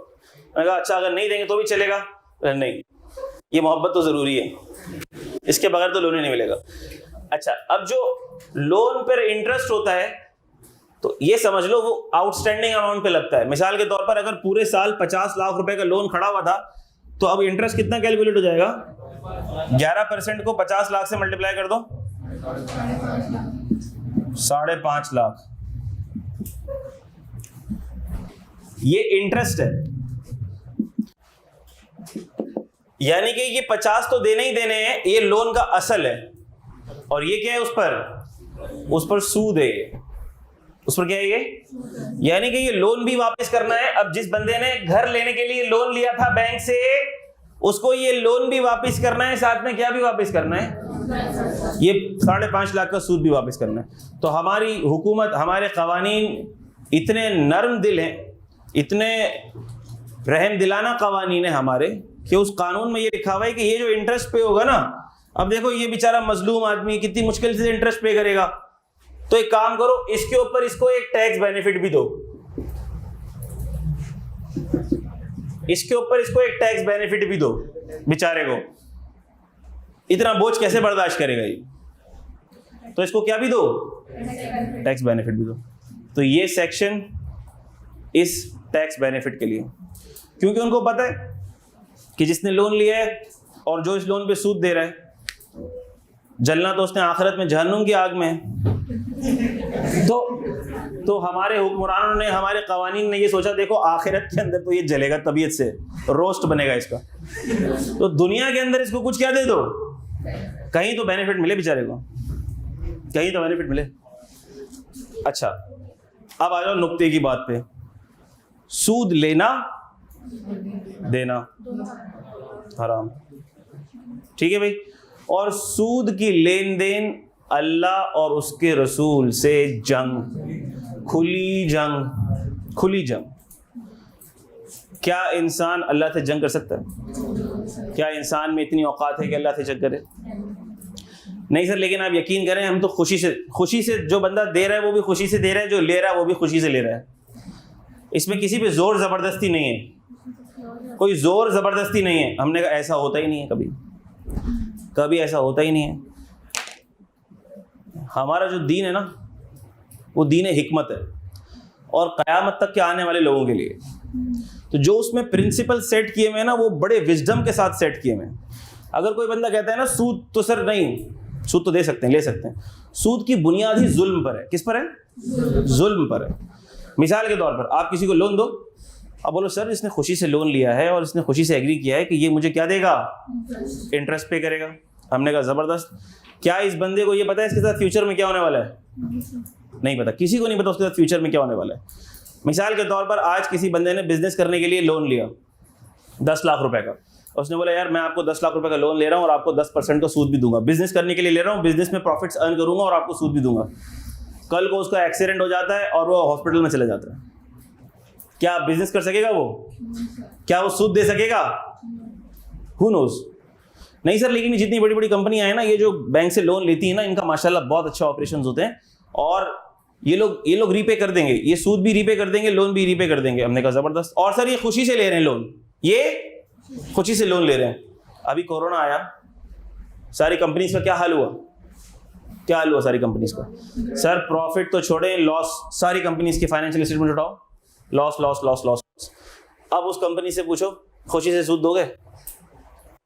पूछो उससे खुशी से सूद दोगे? कोई नहीं देगा, कोई भी नहीं देगा। सर ये खुशी का सौदा ही नहीं है, ये तो है ही जुल्म का सौदा, ये तो है ही जुल्म का सौदा। कोई कह सकता है सर हमारे रिलीजन में तो अलाउड है। किसी भी रिलीजन में जुल्म अलाउड नहीं होता। कहीं ना कहीं किसी ना किसी तौर पर आप ये देख लेंगे कि ये इंटरेस्ट अलाउड नहीं होगा, और रिलीजन होगा उसमें भी नहीं होगा। हमारी नॉलेज नहीं होगी इसलिए शायद हम उसको अलाउ समझ रहे होंगे, वरना नहीं होगा। अगर हमारा दीन क्या कहता है? हमारा दीन ये कहता है किसी को जरूरत है पैसों की, इलाज के लिए लाख रुपए चाहिए, आप उसको लाख रुपए दे दो, वो आपको लाख रिटर्न करेगा। आप उससे सूद ना लो। आपको देने पैसे देने का हमारा दीन मना नहीं कर रहा, आप दो, वही पैसे वापस लो। लेकिन सर हमारे पैसे तो डीवैल्यू हो जाएंगे, हमारे पैसे तो डीवैल्यू हो जाएंगे। क्यों दें हम किसी को? क्यों दें हम किसी को? देखो डीवैल्यू होना तो ये तो पूरा इकोनॉमिक सिस्टम है। ये पूरा इकोनॉमिक सिस्टम इस तरह से शैतानी इकोनॉमिक सिस्टम में हम घिर गए हैं कि इसमें बैंक्स भी इंटरेस्ट ले रहे हैं, इसमें हम दूसरे मुल्कों से भी सूद पे कर्जे ले रहे हैं। ठीक है, इंपोर्ट की वजह से डॉलर डीवैल्यू हो रहा है तो हमारे कर्जे बढ़ जाते हैं, पैसा डीवैल्यू हो जाता है। तो ये तो सारा एक इकोनॉमिक सिस्टम का जाल बिछा हुआ है। लेकिन इससे हमारे दीन के प्रिंसिपल्स चेंज नहीं होते। नहीं देना ना दो लोन, सूद नहीं ले सकते आप। बोलो बेटा। हाँ आ रहा हूं, उस पे भी आऊंगा, अभी उस पे भी आऊंगा। तो एक बात तो तय हो गई, सूद अल्लाह से जंग, और हम अल्लाह से जंग नहीं कर सकते, हम नहीं कर सकते। यानी कि तुम यूं समझो इंसान इतना कमजोर है कि आप केयरनेस से बाहर निकल रहे हो, सीढ़ियां उतर रहे हो, आपका पांव फिसला, आप गिरे, आपकी कोहनी की हड्डी टूट गई, ऐसा हो सकता है अगले दिन आप फ्रैक्चर लेके घर पे बैठे हो बिस्तर के ऊपर, आप हाथ भी ना हिला सकते हो अपना, आप खाना भी ना खा सकते हो अपने हाथ से। हम इतने कमजोर हैं, इतने, अल्लाह पाक इतना सब हिला देगा ना हमको, हमें दिन में तारे नजर आ जाएंगे। तो अल्लाह पाक से ना आफियत मांगा करो, अल्लाह पाक से बस अपनी हिफाजत, सबकी हिफाजत, और इससे बचना है, इससे बचना है। हम ये सारी बात करने का मकसद ये, हम किसी भी कैपेसिटी में हो, हम देखते होते हैं हमारे रिश्तेदार हैं, हमारे घर वाले हैं, नहीं पता इंटरेस्ट में इन्वॉल्व हैं, सेविंग अकाउंट में पैसे पड़े हुए हैं, रिश्तेदार हैं, फुप्पी हैं, नाना हैं, ताया हैं, सेविंग अकाउंट में पैसे पड़े हुए हैं। जहां हो सके, जिस कदर हो सके, उनको भी अपनी कैपेसिटी में समझाना। हराम हराम है, और अल्लाह से जंग, इससे बड़ा गुनाह नहीं कोई। क्या बात समझ आती है? तो हमारे कवानीन में क्या था कि भाई बेचारे को जहन्नुम की आग में तो जलना है, दुनिया में क्या दे दो, थोड़ा सा जरा बेनिफिट दे दो, टैक्स बेनिफिट दे दो। तो ये सेक्शन बेसिकली उस टैक्स बेनिफिट की बात करता है। ये सेक्शन बेनिफिट की बात किस पे करता है? किस पे बेनिफिट मिलेगा? फिर सुन लो जरा, फिर सुन लो, बेनिफिट किस पे मिलेगा? सर ये 50 लाख का लोन है, ये तो असल है। उस असल को टेक्निकली कहते हैं प्रिंसिपल अमाउंट। क्या कहते हैं? इसको कहते हैं प्रिंसिपल अमाउंट, और इसको कहते हैं इंटरेस्ट। इसको प्यार से बहुत से नाम दिए गए हैं। अरे यार इंटरेस्ट तो देखो नाम से ही बुरा लगता है ना, सूद। सूद तो अल्लाह से जंग, अल्लाह से जंग कैसे करेंगे हम? इसका नाम बदल दो, प्रॉफिट ऑन डेट, मार्कअप,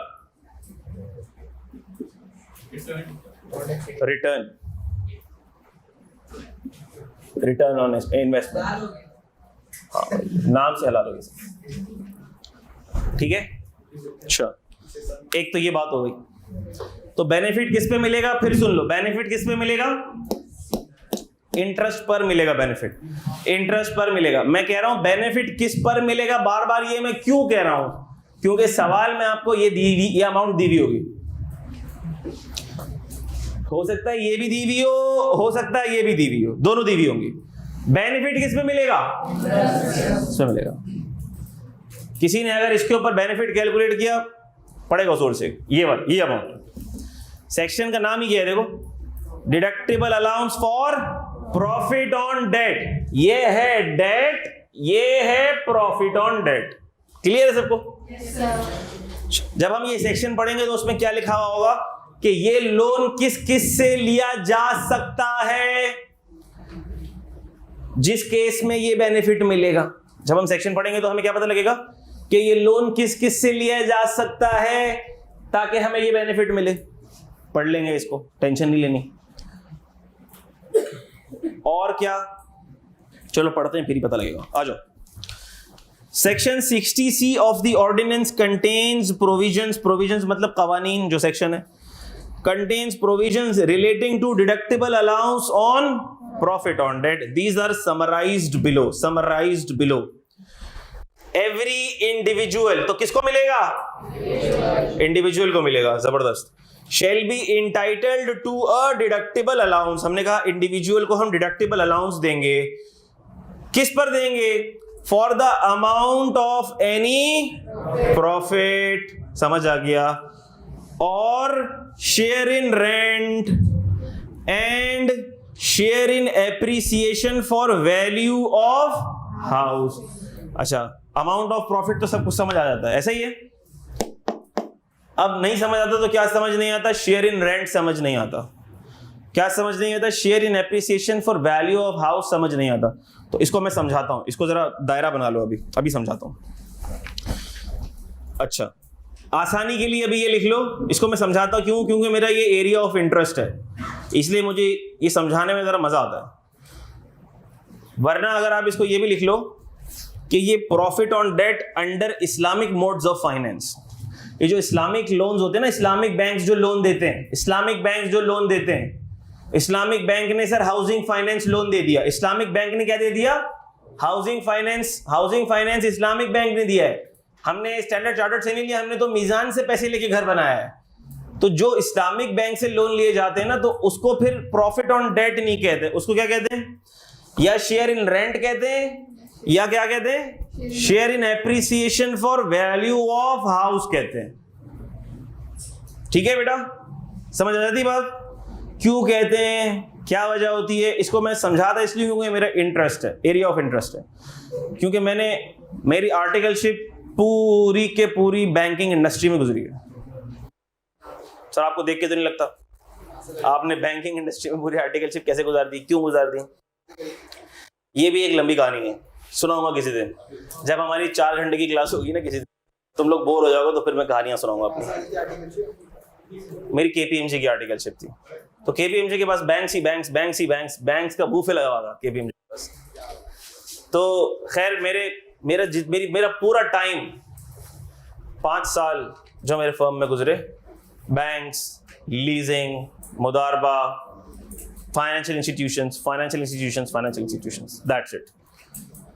ठीक है, तो सर क्यों गए आप, क्यों सूदी इंडस्ट्री में आपने ऑडिट्स किए, क्या मिला आपको वहां जाके? ये सारी बातें बड़ी डिटेल्ड तलब बातें, बड़ी इंटरेस्टिंग स्टोरी है मेरी, कभी वक्त मिला तो इंशाल्लाह। तो मेरा इसीलिए ये एरिया मेरा एरिया ऑफ इंटरेस्ट है, क्योंकि मैंने बैंक्स के ऑडिट किए हैं, मैंने इस्लामिक बैंकिंग के ऑडिट्स किए हैं। इस्लामिक बैंकिंग में जो हेड ऑफ शरिया डिपार्टमेंट होते थे उनसे मेरी मीटिंग्स हुई हैं।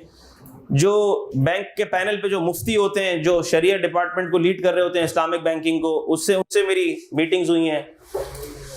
उस वक्त जब मैं स्टैंडर्ड चार्टर्ड बैंक के ऑडिट पे था, उस वक्त इस्लामिक बैंकिंग के एरिया को जो हजरत देखते थे, जो इस्लामिक बैंकिंग के CFO थे, वो आज भी मेरे बहुत से दोस्त हैं। वो आज एक स्कूल की चेन को हेड कर रहे हैं, उनका ऑडिट हम लोग करते हैं। खैर, तो उनसे मेरी आज भी अच्छी सलाम दुआ है, बताऊंगा इंशाल्लाह बाद में। अच्छा, and share in appreciation for value of house paid by the individual in a tax year on a loan received from अच्छा, किस से लोन रिसीव किया जा सकता है, किससे लोन रिसीव किया जा सकता है? शेड्यूल्ड बैंक, सर किसी भी शेड्यूल्ड बैंक से अगर लोन लिया जाए, और a non banking finance institution, या सर किसी NBFC से लोन लिया जाए। NBFC किसको बोलते हैं? लीजिंग कंपनीज, मुदारबा कंपनीज। बेटा आप रजिस्टर लिख लें अपने बेटा प्लीज। लीजिंग कंपनीज क्या बेटा? अच्छा, कोई इशू नहीं। लीजिंग कंपनीज, मुदारबा कंपनीज। क्या लीजिंग कंपनी भी घर लीज पे देते हैं सर? हाँ देते हैं। किसी को घर लेना हो वो ऑरिक्स लीजिंग के पास जा सकता है? हाँ जा सकता है, अगर ऑरिक्स वाले घर देते तो जा सकता है, घर भी लीज पे मिलते हैं। ठीक है बेटा, ये जो लीजिंग कंपनीज हैं, मुदारबा कंपनीज हैं, ये मुदारबा भी घर देते हैं, इस्लामिक इंस्टीट्यूशंस होते हैं।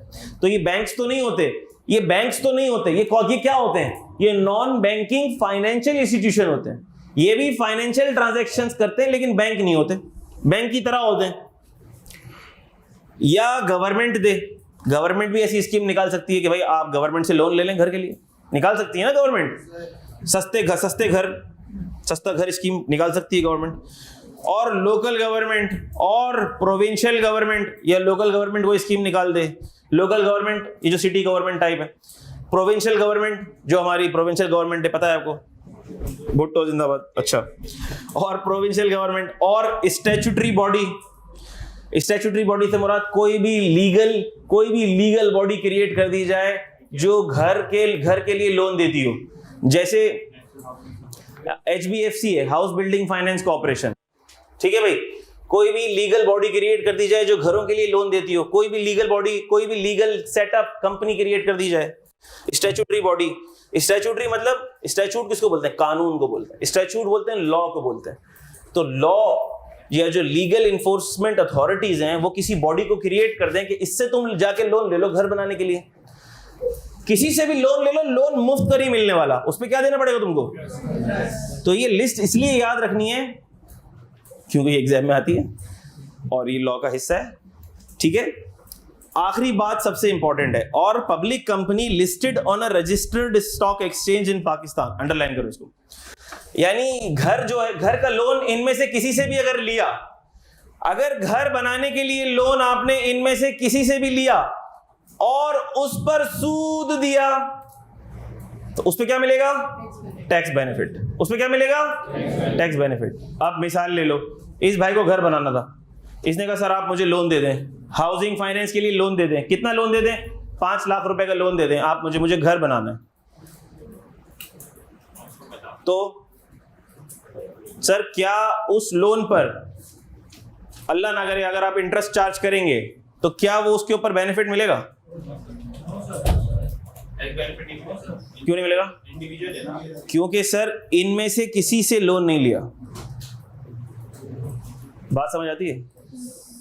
बात समझ आती है? मिसाल के तौर पर इन्होंने KNS में लोन एप्लीकेशन डाल दी, सर घर की जरूरत है और पैसे हैं नहीं तो KNS मुझे लोन दे दे। KNS ने लोन दे दिया, सर साजिद ने लोन दे दिया। तो और उन्होंने कहा यार 5% मार्कअप, चूंकि आप स्टूडेंट हैं तो इसलिए आपसे जरा खास डिस्काउंट, 5% मार्कअप। तो क्या वो जो मार्कअप KNS को दिया जाएगा, क्या उस पर टैक्स बेनिफिट मिलेगा? नहीं मिलेगा, क्योंकि ना वो बैंक है, ना वो NBFC है, ना गवर्नमेंट है, ना लोकल गवर्नमेंट है, ना प्रोविंशियल गवर्नमेंट है, ना स्टैट्यूटरी बॉडी है जिससे लोन लिया जा रहा है। क्या ये बात समझ आती है? यानी कि इनसे ही लोन लोगे तो दिए जाने वाले सूद पे टैक्स बेनिफिट मिलेगा। क्या ये बात समझ आती है? आखिरी वाली बात सबसे इंपॉर्टेंट और इंटरेस्टिंग है। Public company listed on a registered stock exchange इन पाकिस्तान। क्या मतलब इसका? लिस्टेड कंपनी किसको बोलते हैं? देखो, एक तो हो गई कंपनी का मैंने आपको बैकग्राउंड दे दिया था, शेयर क्या होता है, कंपनी क्या होती है। अच्छा, जो बड़ी कंपनीज होती हैं जिसके शेयर्स पब्लिक के लिए स्टॉक एक्सचेंज पर ट्रेडिंग के लिए अवेलेबल हो, जिसके शेयर्स की सेल परचेज हो सके, बस वो है लिस्टेड कंपनी। जिसके शेयर्स की सेल परचेज किधर हो सके? स्टॉक एक्सचेंज पर, वो है लिस्टेड कंपनी। क्या ये बात इतनी याद रहेगी? बस इतनी याद रख लो। अच्छा, उससे अगर किसी ने लोन ले लिया, सर ऐसे कैसे हो जाएगा? उससे लोन ले लिया, कोई पब्लिक लिस्टेड कंपनी है, सड़क पे पड़े हुए ठेले थोड़ी हैं, जाके हमने बोला भैया लोन दे दो तो वो लोन दे देंगे। ऐसे कैसे? ऐसे थोड़ी होता है सर, समझ नहीं आया कुछ? अच्छा, अभी समझाते हैं। मिसाल के तौर पर आपका नाम क्या? हयात,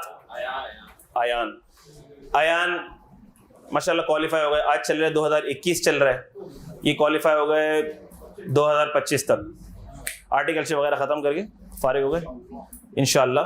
2025 में ये क्वालिफाई हो गए और इन्होंने फिर एप्लीकेशन दी, जॉब सर्च की तो इनकी जॉब हो गई। कहाँ जॉब हो गई इनकी? एंग्रो फर्टिलाइजर में जॉब हो गई। ठीक है भाई, एंग्रो फर्टिलाइजर में जॉब हो गई। अब एंग्रो फर्टिलाइजर तो लिस्टेड कंपनी है, एंग्रो फर्टिलाइजर तो लिस्टेड कंपनी है। तो फिर घर वालों ने बोला बेटा अब तो तुम क्वालिफाई भी हो गई, जॉब भी अच्छी लग गई है, अब तुम्हारे हाथ पीले, ऐसा मेरा मतलब है शादी कर देनी चाहिए, तुम्हारी शादी कर देनी चाहिए। लेकिन मसला ये है कि घर छोटा है, घर में जगह नहीं है, तो तुम्हें घर लेना पड़ेगा, और जब तक घर नहीं लोगे शादी नहीं होगी तुम्हारी। अब ये और परेशान अब मैं क्या करूं? तो फिर इस भाई ने क्या किया, इसने कहा कि यार मैं क्या करता हूं, मैं कंपनी से लोन ले लेता हूं। मैं क्या ले लेता हूं? लोन ले लेता हूं। और लोन किस पर्पस के लिए ले लेता हूं? हाउसिंग पर्पस के लिए लोन ले लेता हूं। हाउसिंग पर्पस के लिए लोन ले लेता हूं। तो लोन देने वाली कौन होगी? Public listed company. लोन देने वाली कौन होगी? Public listed company. यानी कि अब सर ये जो पब्लिक लिस्टेड कंपनी से लोन लेंगे, ठीक है इनके एम्प्लॉयर है, इसका बॉस है, लेकिन इसका चाचा तो नहीं है जो फ्री में लोन दे देगा, लेगा तो इंटरेस्ट। सर आम मार्केट के अंदर बैंक अगर उस लोन के ऊपर 10% इंटरेस्ट चार्ज कर रहे हैं, तो इसका एम्प्लॉयर कहेगा ठीक है भाई तू हमारा बच्चा है, हमारा एम्प्लॉई है, हम तुझे लोन देते हैं, मार्केट में 8% पे मिल रहा है, हम तुझे 4% पे देंगे। लेकिन फ्री तो नहीं देगा वो लोन, क्या ख्याल है? सूद तो चार्ज करेगा। तो इस भाई ने लोन ले लिया, 50 लाख रुपए का लोन ले लिया, एंग्रो फर्टिलाइजर से लोन ले लिया 50 लाख रुपए का, और उस पे इंटरेस्ट कितना है? 4%। तो साल का कितना बना? 2 लाख। तो अब ये जो 2 लाख रुपए साल का इन्होंने सूद पे किया, क्या उस पर इनको टैक्स बेनिफिट मिलेगा? बिल्कुल मिलेगा। लेकिन सर इन्होंने किसी बैंक से तो लोन नहीं लिया, एनबीएफसी से भी नहीं लिया। लेकिन सर आप देखिए ना आखिरी पॉइंट क्या आ रहा है, public company listed on a registered stock exchange. तो क्या जिस कंपनी से लोन लिया वो पब्लिक लिस्टेड कंपनी है? तो इसका मतलब कि सर अगर कोई एम्प्लॉय अपनी कंपनी से लोन ले और वो कंपनी लिस्टेड कंपनी हो और सवाल के अंदर ऐसी कोई बात आ जाए, तो क्या इस सेक्शन की इंप्लीकेशन इन्वोक हो जाएगी? क्या ये बात सबको समझ आती है मेरे बच्चों? बोलो जल्दी से बेटा। तो बैंक तो लिखा हुआ ना, बैंक तो लिखा हुआ इस लिस्ट में। अब उसने लोन एंग्रो फर्टिलाइजर से लिया है, तो बैंक कहां से आएगा बीच में? हाँ किसी भी बैंक से बच्चा, किसी भी बैंक से। बैंक तो छोड़ो, इसमें तो एनबीएफसी भी लिख दिया, एनबीएफसी से लो तब भी मिलेगा। ठीक है बच्चा? जी बेटा।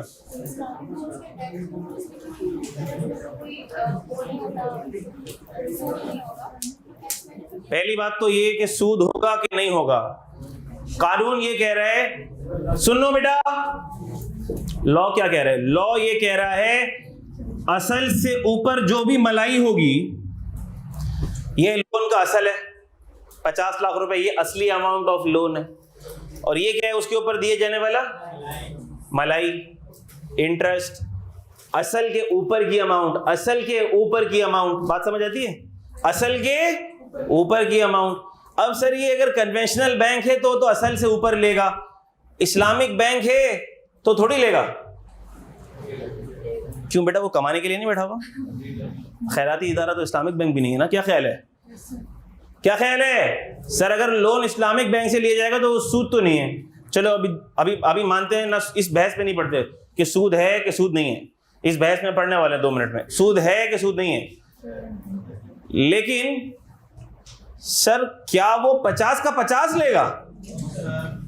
क्या वो 50 लाख का 50 लाख वापस लेगा? तो फिर तो सारे इस्लामिक बैंक बंद हो जाएंगे माजरत के साथ।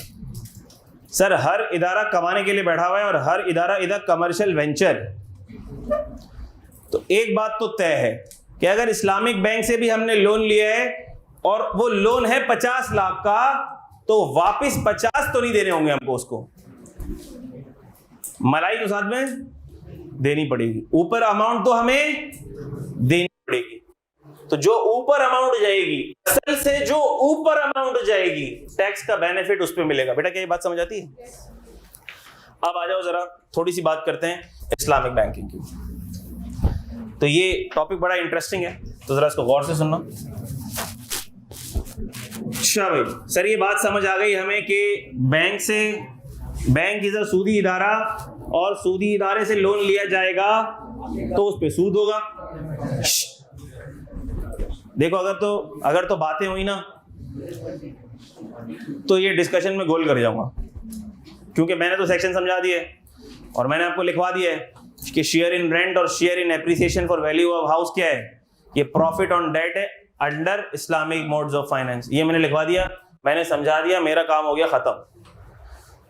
तो अगर मुझे आवाज आएगी मैं आगे बढ़ूंगा, मैं पीछे मुड़ के बोर्ड पे कुछ लिखूंगा भी नहीं और मैं आपको समझाऊंगा भी नहीं कि इस्लामिक मोड ऑफ फाइनेंस होता क्या है। क्या सब सुनना चाहते हैं कि मैं आगे बढ़ूं? सुन लो, फायदे की बात है। अच्छा, तो सर एक तो होता है कन्वेंशनल बैंक, एक होता है कन्वेंशनल बैंक, सूदी इदारा, ठेठ खालिद सूदी इदारा। कन्वेंशनल बैंक, कन्वेंशनल बैंक क्या करता है सर? कन्वेंशनल बैंक आपको देगा लोन और उस लोन के ऊपर बोलेगा और बोल के आपसे इंटरेस्ट चार्ज करेगा, हरामखोरी की इंतहा करेगा, बोलेगा भाई ये लोन है, इस पे सूद देना है, सूद देना है तो लोन लो वरना निकलो। ठीक है, और ये सूद की बेड़ियां इतनी खतरनाक होती हैं, जब इसमें एक दफा बंदा धंसता है वो धंसता चला जाता है, निकलता ही नहीं है। मैं कंपनी में जब था, टेक्सटाइल कंपनी में, अब CFO की पोजीशन पे था और फैक्ट्री में इतने सारे लोग, इतने एम्प्लॉइज, हर एक आता था अपना रोना रोता था, दुखड़े सुनाता था। तो एक एम्प्लॉय था और वो senior pattern master, textile company senior pattern master, उसकी सैलरी होगी 70-80 हज़ार रुपये सैलरी थी उसकी। तो उसने लोन लिया हुआ था स्टैंडर्ड चार्टर्ड बैंक से, लोन लिया हुआ था। अच्छा, अब वो लोन पर्सनल लोन था, उसने लोन लिया हुआ था। अब लोन की इंस्टॉलमेंट्स होती हैं, आपने अगर लोन ले लिया 8 लाख रुपए का, हर महीने इंस्टॉलमेंट होगी 20,000, 20,000, 20,000, 20,000, 25,000, 30,000, जो भी इंस्टॉलमेंट होगी। अच्छा, उसकी कहीं जॉब हो गई और बड़ी अच्छी कंपनी में हो गई, और हमारे पास था वो 70,000 में, उसकी आगे जॉब हो गई 90,000 में जॉब हो गई। तो छोड़ के नहीं गया, वो छोड़ के नहीं गया, उसको काबू कर लिया। जो भी एम्प्लॉय छोड़ के जाता है उसको काबू करने के कुछ तरीके होते हैं, या उसकी सैलरी बढ़ा दो, क्या ख्याल है, या उसको लोन दे दो, 2-3 तरीके होते हैं। तो इसी तरह से उसको एक तरीके से काबू कर लिया। हमने कहा भाई आपको क्या बेनिफिट चाहिए? उसने कहा भाई बेनिफिट मुझे ये चाहिए कि मैंने बैंक से लोन लिया हुआ है और मेरा आउटस्टैंडिंग बैंक का लोन खड़ा हुआ है 5 लाख 6 लाख, मुझे कंपनी वो लोन दे दे, मैं कहीं छोड़ के नहीं जा रहा, मैं कहीं छोड़ के नहीं जा रहा।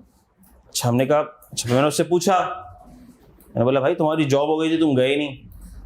उसने कहा सर जो दूसरी कंपनी जहाँ मैं जा रहा था ना, 20,000 रुपये सैलरी तो अच्छी मिल रही थी, ज़्यादा मिल रही थी, लेकिन वो मुझे लोन नहीं देते और मुझे उस लोन से छुटकारा चाहिए जो मैंने स्टैंडर्ड चार्टर्ड बैंक से लिया है, क्योंकि मैं लोन की इंस्टॉलमेंट पे करता जा रहा हूँ, लोन ही कम नहीं हो रहा। मैं इंस्टॉलमेंट पे करता हूँ 25,000 की, लोन कम होता है 10,000,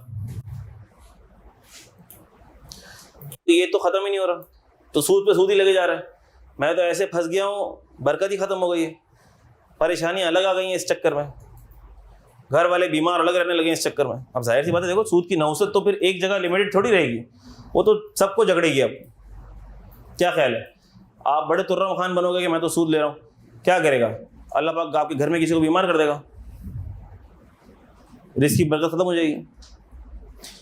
तो उसने कहा कि वो लोन नहीं दे रहा, और ये कंपनी ने एग्री कर लिया है कि मुझे क्या देगी, लोन देगी, ताकि मैं स्टैंडर्ड चार्टर्ड वाला लोन क्या कर दूं, रीपे कर दूं। तो हमारी कंपनी ने उसको इंटरेस्ट फ्री लोन दिया, उसने लोन रीपे किया और वो फिर सुकून से सुख का सांस लिया उसने। और मैं ये भी बता दूं कि अगर कोई बैंक कभी आपको कॉल वॉल करे कि यार पर्सनल लोन ले लो, तो ऐसे उसे तफरी में पूछना पर्सनल लोन पे रेट क्या चल रहा है। जो पर्सनल लोन होता है ना, अब मैंने तो चूंकि वक्त बैंकों के साथ गुजारा है, तो जो पर्सनल लोन पे रेट होता है ना, रेट ऑफ इंटरेस्ट होता है ना पर्सनल लोन के ऊपर, 30%, 35% होता है पर्सनल लोन पे। पर्सनल लोन के ऊपर 30-35% इंटरेस्ट होता है, पता है आपको? आप एक काम करना नहीं, वरना अब्बा से चपेट पड़ेगा जोरदार। अब्बा का क्रेडिट कार्ड अगर कोई ले और वो क्रेडिट कार्ड पे ATM पे लेके जाए उस क्रेडिट कार्ड को, और उससे 25,000 रुपये निकाल लो, उस वक्त तो चमाट नहीं मारेंगे। जब क्रेडिट कार्ड का स्टेटमेंट आएगा ना, उस वक्त फेंटी लगेगी। क्योंकि क्रेडिट कार्ड से जो पैसे आप निकाल लो ना अगर एटीएम से, उसके ऊपर इंटरेस्ट रेट भी 35% का लगता है। अनसिक्योर्ड लैंडिंग पर rate is too high, damn high, सोच नहीं सकते आप। बात समझ आती है? अनसिक्योर्ड लैंडिंग किसको बोलते हैं कि जिसमें बैंक के पास कोई सिक्योरिटी ना हो, अनसिक्योर्ड लैंडिंग उसको बोलते हैं। तो उस पर सबसे ज्यादा सूद की परसेंटेज लगती है। यानी कि ये ऐसा दलदल है कि इसमें अगर एक दफा बंदा गिर गया, फंस गया ना, गॉन, बुरी तरह से फंसेगा, बुरी तरह से फंसेगा। इसीलिए पहले तो मैं क्रेडिट कार्ड मेरा था ही नहीं, लेकिन फिर मुझे ज़रूरत पड़ी एयर टिकट्स करवाने के लिए और ज़रूरत पड़ी, मैंने क्रेडिट कार्ड बनवा लिया। जब मैंने क्रेडिट कार्ड बनवाया, एक टेंशन, अगर आप टाइम पर पे करना भूले तो वो इंटरेस्ट चार्ज कर देते हैं। मतलब अब मैं क्या करूं? मैंने ऑटो डेबिट करवा दिया। ऑटो डेबिट, ऑटो डेबिट, जब ड्यू डेट आएगी अकाउंट से पैसे निकल जाएंगे, जब ड्यू डेट आएगी अकाउंट से पैसे निकल जाएंगे, मुझे पता भी नहीं होगा। एक दफ़ा क्या हुआ, ड्यू डेट के ऊपर अकाउंट से पैसे निकल जाते थे, मेरे अकाउंट में होते थे पैसे। जब मैं कंपनी में था, एक दफ़ा बिल पे करना था, सीईओ था नहीं, साइनिंग अथॉरिटी थी नहीं। उसने कहा सर 1.5 लाख रुपए का बिल है, क्या करें? नहीं पे करेंगे तो पेनल्टी लग जाएगी। पहले तो मैंने क्लास ली अपने टीम की कि तुमको आज याद आया आखिरी दिन। मैंने कहा सर गलती हो गई, ये वो। मैंने कहा नहीं, जो भी पैसे ऊपर जाएंगे तुम्हारी सैलरी से कटेंगे। बोला सर कुछ करें? मैंने कहा फिर एक काम करो, फिर मेरे अकाउंट से पे करो। अब साइनिंग अथॉरिटी तो है नहीं, कैसे पे करोगे? अगर पे टाइम पे नहीं करते तो 20-25 हज़ार रुपये के ऊपर पेनल्टी लगती। मैंने कहा मेरे अकाउंट से पे कर दो। मैंने अपने अकाउंट से बिल पे कर दिया। अब जब मैंने अपने अकाउंट से बिल पे कर दिया तो अब मेरे अकाउंट में पैसे हो गए कम। अब मुझे भी याद नहीं, अब मेरे जहन में तो ये है कि मेरे अकाउंट में इतने पैसे होते हैं कि वो बिल पे हो जाएगा क्रेडिट कार्ड का। मैंने तो भूल ही गया, और वो बेगैरत भी मेरे अकाउंट में पैसे डलवाना भूल गए। और क्रेडिट कार्ड की ड्यू डेट आ गई, क्रेडिट कार्ड की ड्यू डेट आ गई और पेमेंट लैप्स वो हो गई, नहीं हो पाई। लेकिन बैंक का एक प्रोसीजर ही होता है, एक होती है मिनिमम अमाउंट, मिनिमम अमाउंट होती है, एक होती है फुल अमाउंट, एक होती है मिनिमम अमाउंट। तो हाँ, इतनी मिनिमम तो कटी, वो एक मिनिमम कट गई। अच्छा, वो मिनिमम कटने से क्या हुआ, इंटरेस्ट नहीं लगा मुझ पर। वरना तो मैंने इंटरनेट बैंकिंग पे फोन करके मिन्नत समाजत कर ली। मैंने बोला भाई सूद नहीं काटना, पेनल्टी लगती है, पेनल्टी लगाओ। मेरे अकाउंट में पैसे नहीं थे तो वो इंटरेस्ट तो नहीं लगाया, वो पेमेंट ना होने की वजह से एक पेनल्टी होती है उनकी 700-800 रुपए की, एक फिक्स पेनल्टी होती है, वो लगी। तो ये बड़ा एहतियात का मामला है, क्योंकि आपको नहीं पता कि कोई छोटा सा स्टेप, कोई छोटी सी चीज, कोई छोटा सा, जो कि अल्लाह के नजदीक बहुत बड़ा गुनाह है, आपके नजदीक तो बहुत छोटा है, लेकिन अल्लाह के नजदीक तो क्या है, जंग। तो ऐसा नहीं हो कि वो उल्टा पड़ जाए आपको। ठीक है, इस्लामिक मोड के ऊपर क्या तरीका होता है? इस्लामिक मोड ऐसा नहीं होता कि आपको लोन दे दे। बैंक क्या करेगा, बैंक आपको लोन दे देगा, अरे ये लो लोन, जो करना है करो, सूद दे दो बस मुझे। इस्लामिक मोड में ये नहीं होता, इस्लामिक मोड में ये नहीं होता। इस्लामिक मोड ऑफ फाइनेंस को कहा जाता है एसेट बैक्ड फाइनेंसिंग। क्या कहा जाता है? एसेट बैक्ड फाइनेंसिंग कहा जाता है। तो इस्लामिक मोड में कभी भी ऐसा नहीं होगा कि आपको कहा जाए कि ये लो लोन, पर्सनल लोन, ये मैंने आपको बताया ना, स्टैंडर्ड चार्टर्ड से पर्सनल लोन लेने जाओ, मिल जाएगा। आप मीजान बैंक के पास पर्सनल लोन लेने जाओ, नहीं मिलेगा। बेटा रैपर की आवाज आ रही है। इस्लामिक बैंक से अगर आप पर्सनल लोन लेने के लिए जाएंगे आपको नहीं मिलेगा। क्यों नहीं मिलेगा? इस्लामिक इंस्टीट्यूशंस अनसिक्योर्ड लेंडिंग करती ही नहीं है, वो लोन देगी नहीं आपको। तो सर फिर ये घर कैसे देगी? हाँ, घर आपको देगी डिमिनिशिंग मुशारका पे। इस्लामिक मोड ऑफ फाइनेंसिंग होता है डिमिनिशिंग मुशारका। अब जिसने कभी भी इस्लामिक बैंकिंग का नाम सुना होगा उसने ये वाली टर्म सुनी होंगी, मुशारका, मुदारबा, मुराबहा, इजारा, एटसेट्रा एटसेट्रा। सर उमर काजी की बेसिक अकाउंटिंग की क्लास 3 से 5 होगी। ठीक है, कैफ 1 की बेसिक अकाउंटिंग की जो क्लास है 3 से 5 होगी। ये आपने कभी कहीं ना कहीं नाम सुने होंगे, मुशारका, मुदारबा, मुराबहा, इजारा, ये सारे इस्लामिक मोड्स ऑफ फाइनेंस है। ये क्या है? Islamic modes of finance. मैं सारे पे अभी नहीं आऊंगा, कभी ना कभी तस्करा निकलेगा तो कुछ ना कुछ रोशनी सब पे डाल दूंगा, आज नहीं। डिमिनिशिंग मुशारका, डिमिनिशिंग मुशारका, मैं इसकी कैलकुलेशन पे भी नहीं जाऊंगा क्योंकि बच्चे सारे काफी सारे ऐसे बैठे हुए हैं जिनको जो बेसिक लेवल के हैं काफी। डिमिनिशिंग मुशारका, डिमिनिशिंग मुशारका क्या होता है? बैंक आपको कहता है कि आपको घर चाहिए, ठीक है हम हाजिर, हम तो बैठे आपकी खिदमत के लिए। मतलब कितने का घर चाहिए? भाई जो घर हमें पसंद आया है ना वो सिर्फ 2.5 करोड़ रुपए का है। 2.5 करोड़ में आता क्या है आजकल? देखो तो सही प्रॉपर्टी की मार्केट कहां से कहां चली गई। PCHS में आप जरा रेट पता करो, पता लग जाएगा आपको। अच्छा खैर, तो जो हमें घर चाहिए सर वो सिर्फ और सिर्फ जीरो सही लगाएं? पता नहीं सर, जीरो सही लगाएं। आज तक कभी 2.5 करोड़ हमने लिखा नहीं एक साथ, कभी हमने लिखने का कभी इत्तेफाक नहीं हुआ, ना लिखने का हुआ ना देखने का हुआ है। मेरा हुआ है सर, माशाल्लाह, अल्लाह आपको और दे, बरकत दे आपके पैसों में। अबे बैंक के ऑडिट करता था ना, ईयर एंड पे कैश काउंट होता था भाई, वहां पे बैंकों की तिजोरियों में जाके हम कैश गिनते थे, करोड़ों रुपए का कैश होता था। तो देखा एक साथ, क्या बड़ी बात है इसमें। अच्छा भाई, जब आप लोग फर्म्स में जाएंगे ना और साल का आखिर आएगा 31 दिसंबर, सबकी ड्यूटी लगती है कैश काउंट की। कभी कोई किसी ब्रांच में जाएगा, कोई किसी ब्रांच में जाएगा कैश काउंट करने के लिए। ऐसे भरम से जाते हैं कैश काउंट करने के जैसे डॉन हो। बैंक की तिजोरी में जा रहे हैं सर, सेल्फी तो ले लें एक। कोई जा सकता है बैंक की तिजोरी में? वैसे सही बात है, कोई नहीं जा सकता। अच्छा भाई, 25 मिलियन, इसको 2.5 करोड़ कहते हैं, ठीक है। तो अब सर ये घर लेना है, बैंक के पास हम गए, बैंक से हमने कहा यार ये घर चाहिए, 2.5 करोड़ का घर चाहिए। अच्छा, बैंक ने कहा आपकी जेब में कितने पैसे हैं? हमने कहा भाई मेरे पास है 50 लाख। तो बैंक ने कहा भाई अपनी औकात देखो और अपने ख्वाब देखो। तो हमने कहा यार 50 हम दे देते हैं, जो बचा कुछ थोड़ा बहुत अमाउंट है वो आप दे दो। तो ये मिस्टर ए ने दे दिया, ये मीजान बैंक ने दे दिया।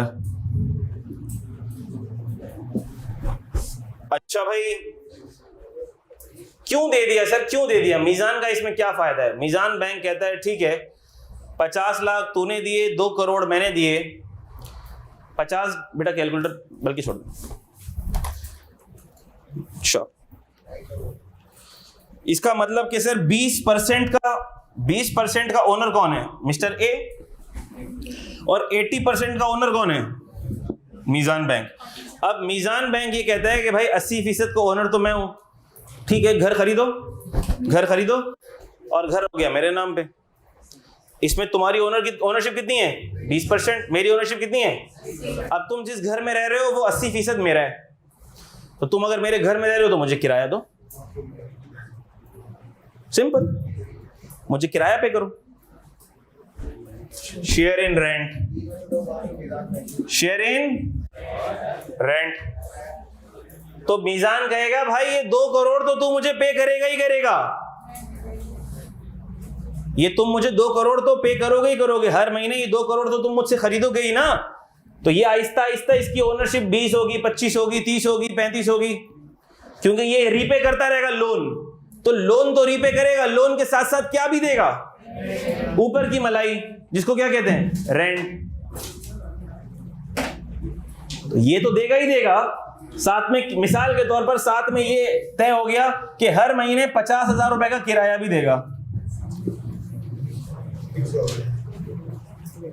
तो कन्वेंशनल बैंक में प्रॉफिट ऑन डेट बोलते थे, इस्लामिक बैंक में शेयर इन रेंट। समझ आया? अगली बात अब बताता हूं, पहले तफसील से समझा दूं फिर बताता हूं। अच्छा, फिर क्या हुआ सुनना जरा। मिस्टर ए ने कहा चलो ठीक है, रेंट है ना, रेंट तो दे दिया, और साथ में ये भी एक तो हर महीने 50,000 का रेंट देते गए, फिर साथ में प्रिंसिपल अमाउंट, क्योंकि ये भी तो लोन खत्म करना था। अज्यूम कर लो हर महीने 2-2 लाख रुपए का प्रिंसिपल अमाउंट भी दे रहे हैं साथ में। तो 50,000 रेंट, 2 लाख रुपए का प्रिंसिपल अमाउंट, तो हर महीने 2.5 लाख रुपए दे रहे हैं। बैंक ने बोला भाई अभी पार्टी खत्म नहीं हुई है। क्यों पार्टी क्यों खत्म नहीं हुई? बैंक ने बोला ये 80% घर किसका है? मेरा घर है भाई। और आपको पता है प्रॉपर्टी की वैल्यू मार्केट में कितनी तेजी से बढ़ रही है। जब तक तू मुझे पैसे देके फारिग होगा तो ये घर मेरा जो आज 2 करोड़ रुपए का है, ये तो 2.5 करोड़ का हो जाएगा, ये तो 2 करोड़ 20 लाख रुपए का हो जाएगा। वैल्यू भी तो एप्रिशिएट होती है प्रॉपर्टी की। तो बैंक कहेगा कि तू सिर्फ मुझे ये 2 करोड़ नहीं देगा, 2 करोड़ 20 लाख रुपए देगा, क्योंकि मेरे हिस्से की वैल्यू भी तो बढ़ेगी, प्रॉपर्टी की वैल्यू भी तो बढ़ रही है। बात आती समझ में? तो सर इसका मतलब कि share in appreciation for value of house, हर महीने उसका भी कुछ ना कुछ हिस्सा होगा। हाँ, हमने कहा हर महीने 20,000 रुपए का उसका हिस्सा होगा, तो हर महीने की इंस्टॉलमेंट मिला के कितनी बनेगी? 270, जिसमें से 2 असल है और 70 मलाई। वही बात हो रहा है कानून को अच्छा, अब कोई कह सकता है कि सर ये तो वही हो गया कि इस्लामिक फाइनेंस हो या commercial finance, commercial mode of financing हो, बात तो वही हो गई, बात तो वही हो गई। तो देखो बेटा, बात यही है, सुन लो, बात यही है कि हलाल और हराम में फर्क जो है ना वो कॉन्ट्रैक्ट ही करता है। हलाल और हराम, हलाल और हराम दोनों के बीच में फर्क कॉन्ट्रैक्ट का ही तो है। और है क्या? कॉन्ट्रैक्ट का ही फर्क है। क्या घर को रेंट पे देने का अरेंजमेंट हराम है? हलाल, बिल्कुल हलाल। कभी इंशाल्लाह मौका मिला मैं आपको ये भी ट्रांजैक्शन समझाऊंगा। मुराबहा, किसी को आपने लोन दिया, उस पर सूद लिया, हराम है। मिसाल के तौर पर हमने एक ट्रांजैक्शन देखी थी, कोका कोला को लोन चाहिए था, कोका कोला को मोलासिस परचेज करने थे, शुगर को कहते हैं मोलासिस, जो कोल्ड ड्रिंक बनाने के लिए चाहिए होते हैं, वो बहुत सारे परचेज करने थे। अब एक तरीका ये हो सकता है, अगर उनको 2 करोड़ के मोलासिस परचेज करने हैं तो बैंक से 2 करोड़ का लोन ले ले और बैंक को उस पर सूद। लेकिन सर क्या ये इस्लामिक मोड के तहत हो सकता है? हाँ, हो सकता है। हम बैंक को कहते हैं कि 2 करोड़ का मोलासिस परचेज कर ले, बैंक की ओनरशिप में आ गया, बैंक के पास रिस्क एंड रिवॉर्ड आ गया, बैंक की ओनरशिप में वो मोलासिस आ गया। अब बैंक उस 2 करोड़ रुपए के मोलासिस को 2 करोड़ 25 लाख का कोक को बेच दे। सेल परचेज ट्रांजैक्शन तो हलाल है ना भाई, क्या हराम है? हलाल है। सेल परचेज ट्रांजैक्शन तो हलाल है। अब बैंक की मर्जी, उसने प्रॉफिट उतना ही रखा जितना सूद लेता, मर्जी उसकी, लेकिन कॉन्ट्रैक्ट तो है। अच्छा, कॉन्ट्रैक्ट में एक एलिमेंट नहीं होता, कॉन्ट्रैक्ट में बहुत सारे एलिमेंट होते हैं। कॉन्ट्रैक्ट में ये भी एलिमेंट होता है कि जब बैंक मोलासिस परचेज कर रहा है तो रिस्क एंड रिवॉर्ड ट्रांसफर हो, ओनरशिप ट्रांसफर हो बैंक के पास, सेल परचेज हो, ऑफर एंड एक्सेप्टेंस हो, लॉ पढ़ा है ना, ऑफर एंड एक्सेप्टेंस हो, कंसीडरेशन फॉर ट्रांजैक्शन हो। तो जब एक लीगल वैलिड कॉन्ट्रैक्ट के सारे एलिमेंट्स फुलफिल होते हैं तब वो ट्रांजैक्शन एग्जीक्यूट होती है, तो इस्लामिक बन गई। प्रॉफिट उतना ही रखे, प्रॉफिट उतना ही रखे, इससे ट्रांजैक्शन हराम थोड़ी होती है, इससे ट्रांजैक्शन हराम थोड़ी होती है। मुफ्ती तकी उस्मानी साहब की बुक में एक एग्जांपल लिखी हुई है इस्लामिक फाइनेंस की। उन्होंने कहा 2 भाई हैं, दोनों ने बिजनेस शुरू किया, एक ने सॉफ्ट ड्रिंक्स सेल करने का बिजनेस शुरू किया, एक ने वाइन शॉप खोल ली।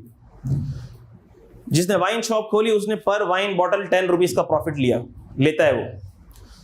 उसका भाई है जो कि हलाल बिजनेस कर रहा है, सॉफ्ट ड्रिंक सेल कर रहा है, उसने बोला मैं भी हर सॉफ्ट ड्रिंक की बोतल पे 10 रुपए का प्रॉफिट लूंगा, जितना मेरा भाई उस वाइन पर ले रहा है उतना ही प्रॉफिट लूंगा। तो क्या वो प्रॉफिट हराम हो जाएगा? सर ट्रांजैक्शन जब हलाल है तो प्रॉफिट हराम कैसे हो जाएगा?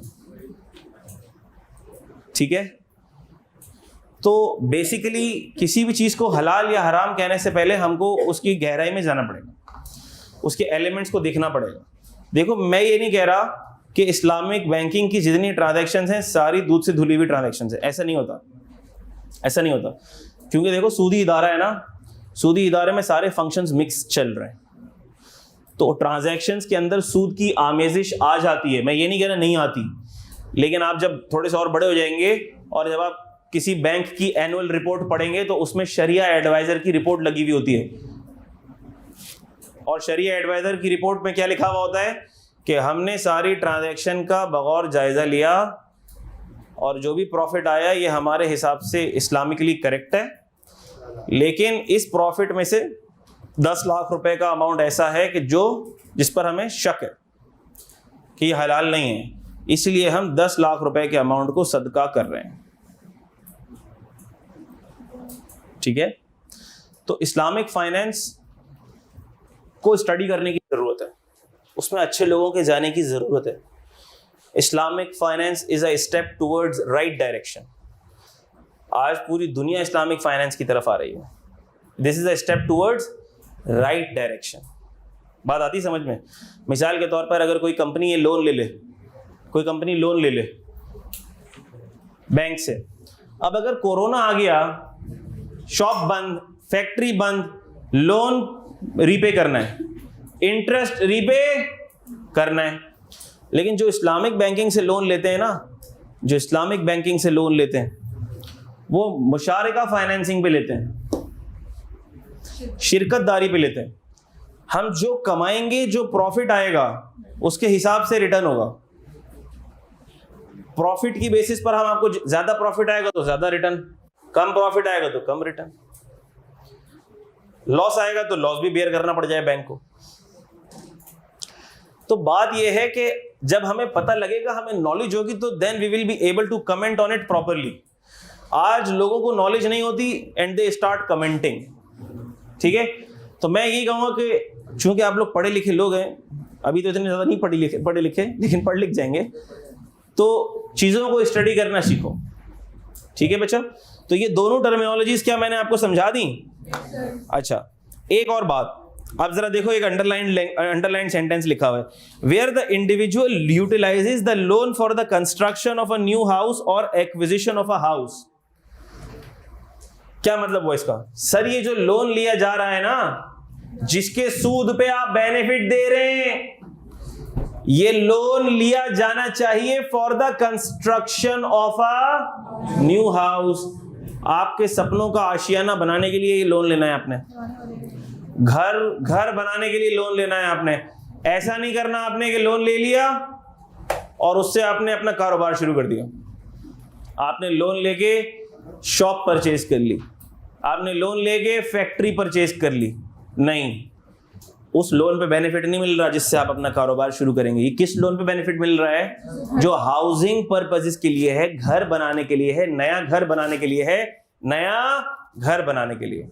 अच्छा, मिसाल के तौर पर अब मैं कुछ सवालात करता हूं ऐसी कॉमन सेंस वाले।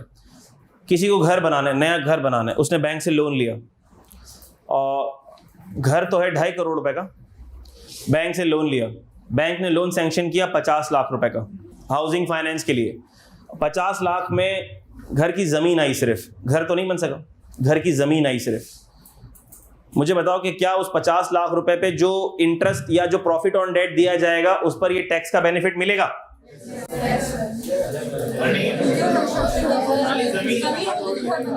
कौन कहता है कि सर बेनिफिट तो नहीं मिलना चाहिए, बेनिफिट नहीं मिलना चाहिए? आप उसको कहें बगैर जमीन के घर बनाए हवा में। देखो मेरी बात सुनो मेरे बच्चों, घर बनाने के लिए जमीन तो होगी कि नहीं होगी?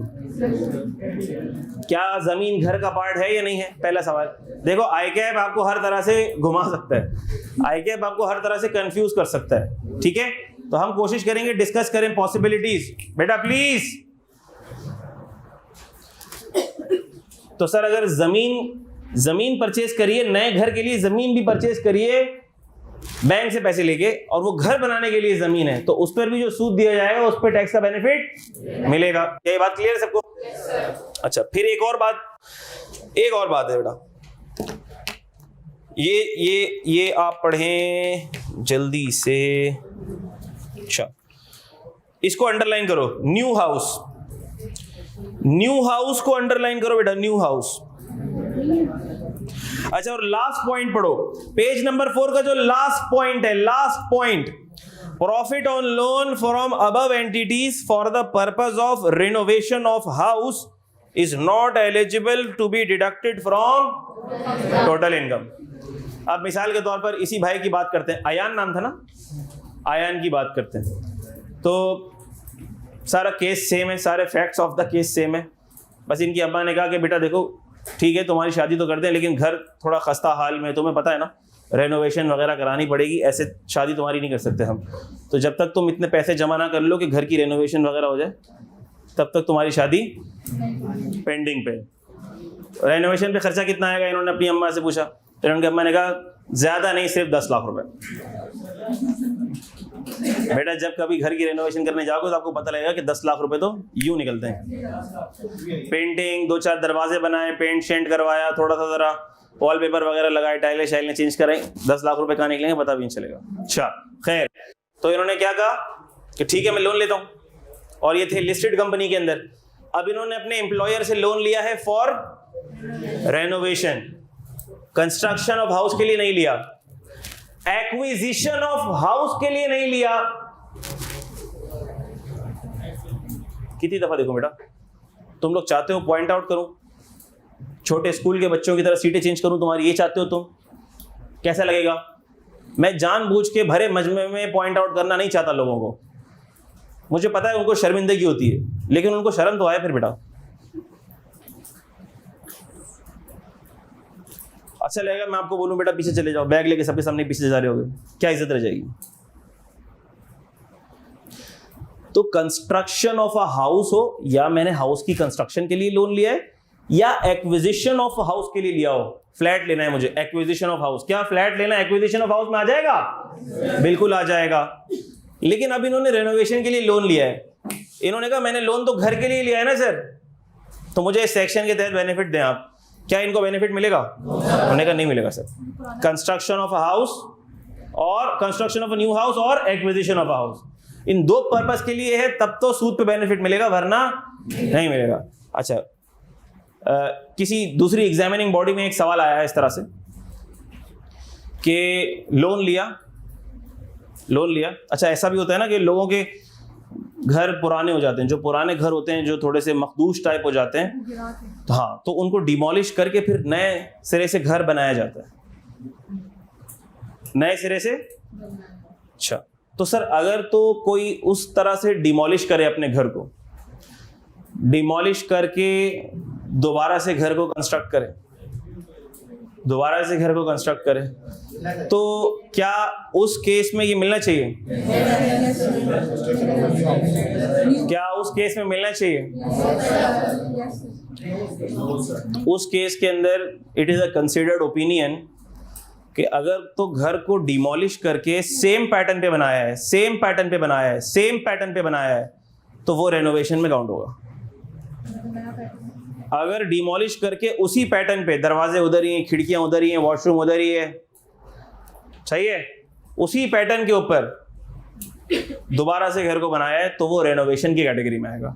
और अगर नए पैटर्न पर बनाया है तो वो न्यू हाउस की कैटेगरी में आएगा। लॉजिक तो यही है ना बेटा, क्योंकि अगर तो सेम शक्ल में, सेम स्ट्रक्चर के ऊपर घर वापस आ रहा है तो इसका मतलब कि ये तो ऐसा ही है कि जैसे कि डेंटिंग पेंटिंग हो गई घर की, जैसे कि रेनोवेशन हो गई, ठीक है वही बात।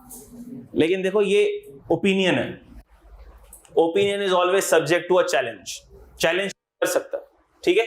लेकिन बाहर तौर ये मैंने आपको बताया कि एग्जामिनिंग बॉडी में सवाल आया था, इस तरह से उसको एग्जामिन किया गया, ठीक है वही बात। तो ये भी लिख लो कहीं, बात, ठीक है, कि अगर डिमोलिश करके सेम पैटर्न के ऊपर घर खड़ा किया हुआ है तो वो तो रेनोवेशन की उसमें आ जाएगा, और अगर न्यू पैटर्न के ऊपर घर बनाया है, न्यू पैटर्न के ऊपर, तो वो फिर construction of a new house कहलाएगा। अब देखें बात असल में यही है, कि टैक्स वाला तो घर आके देखेगा भी नहीं, नक्शा भी नहीं देखेगा, पहले नक्शा गया था, बाद में नक्शा गया था। बेसिकली जो एग्जाम के क्वेश्चंस होते हैं ना, वो थोड़े से टिपिकल बना दिए जाते हैं, अंडरस्टैंडिंग की बेसिस के ऊपर, कॉमन सेंस की बेसिस के ऊपर, लॉजिक की बेसिस के ऊपर। वरना आपको लगता है कि टैक्स वाला आगे घर चेक करेगा कैसा बनाया है, क्या बनाया है। अगर उसने फैक्ट्री वगैरह लिए आ रहा है आपका सवाल ही बेटा, आपके सवाल के लिए एनबी पढ़ रहे हैं हम। पहला वाला, इफ एम्प्लॉयर, अच्छा सुनो, 2 पॉइंट्स पढ़ रहा हूं एनबी के। If employer provides employee a loan for the construction of a new house and the employer falls under the categories mentioned above, the employee can claim a deductible allowance under this section. क्या ये बात समझ आती है? आसान बात है। ये बात पढ़ ली हमने, पहले ही पढ़ ली थी हमने। ठीक होगी बात कि अगर कोई एम्प्लॉई है, उसने लोन लिया है इनमें से किसी एंटिटी से, तो उसको डिडक्टेबल अलाउंस मिलेगा। अगला point, profit on loan from above entities for acquisition of, underline करो, इंडस्ट्रियल और कमर्शियल इमूवेबल प्रॉपर्टी। अगर सर लोन लिया है इंडस्ट्रियल प्रॉपर्टी बनाने के लिए या कमर्शियल प्रॉपर्टी बनाने के लिए, तो क्या उस पर डिडक्शन अलाउ होगी? अलाउ नहीं होगी। कमर्शियल यानी बना के रखते हैं। कमर्शियल मतलब ऑफिस पर्पस के लिए बनाया आपने, रहने के लिए नहीं बनाया आपने। बनाकर किराए पे दे दिया तो वो रेजिडेंशियल पर्पस इसके अंदर ही आता है। ठीक है जी बेटा। अगर एक ही जगह को दोनों पर्पस के लिए इस्तेमाल करें, एक ही जगह को दोनों, देखो ऐसा हो सकता है, सुन लो बात, सुन लो। देखो आई कैप कोई भी सवाल किसी भी तरह से पूछ सकता है। ऐसा हो सकता है कि हमने लोन लिया और हमने कहा यार पूरी बिल्डिंग ही बनाते हैं ना, और बिल्डिंग बना ली, बिल्डिंग में दो पोर्शन अपने रहने के लिए रख लिए, एक पोर्शन के ऊपर हमने ऑफिस बना दिया। ठीक है, हो सकता है, प्रैक्टिकली पॉसिबल हो सकता है। अच्छा, डिपेंड करेगा कि अब जो तुम लोन लेने जा रहे हो बैंक से, बैंक पर्पस पूछता है। क्या पर्पस है? डॉक्यूमेंटेशन होती है पूरी उसकी। ऐसे नहीं होता कि आपने बैंक को बोला मैं तो घर बनाने के लिए लोन चाहिए, बैंक ने बोला मैं तो तेरा ही इंतजार कर रहा था, ड्रॉअर से पैसे निकाले दे दिए। ऐसा कोई सीन पार्ट नहीं होता, प्रॉपर डॉक्यूमेंटेशन होती है हर चीज की। तो आप उसमें रीजन बताते हैं, तो रीजन ऐसा नहीं होता कि मल्टीपल रीजन बताएं आप कि भाई घर के लिए भी है, घर भी है, ऑफिस भी है, इसमें चिड़ियाघर भी खोलूंगा, परिंदे भी रखूंगा साथ में। ऐसा नहीं होता। घर के लिए तो घर के लिए होता है। अच्छा, लेकिन अगर तो एग्जाम में दोनों चीजें मेंशन्ड है कि जो लोन है 1 करोड़ का लोन है, 2 करोड़ का लोन है,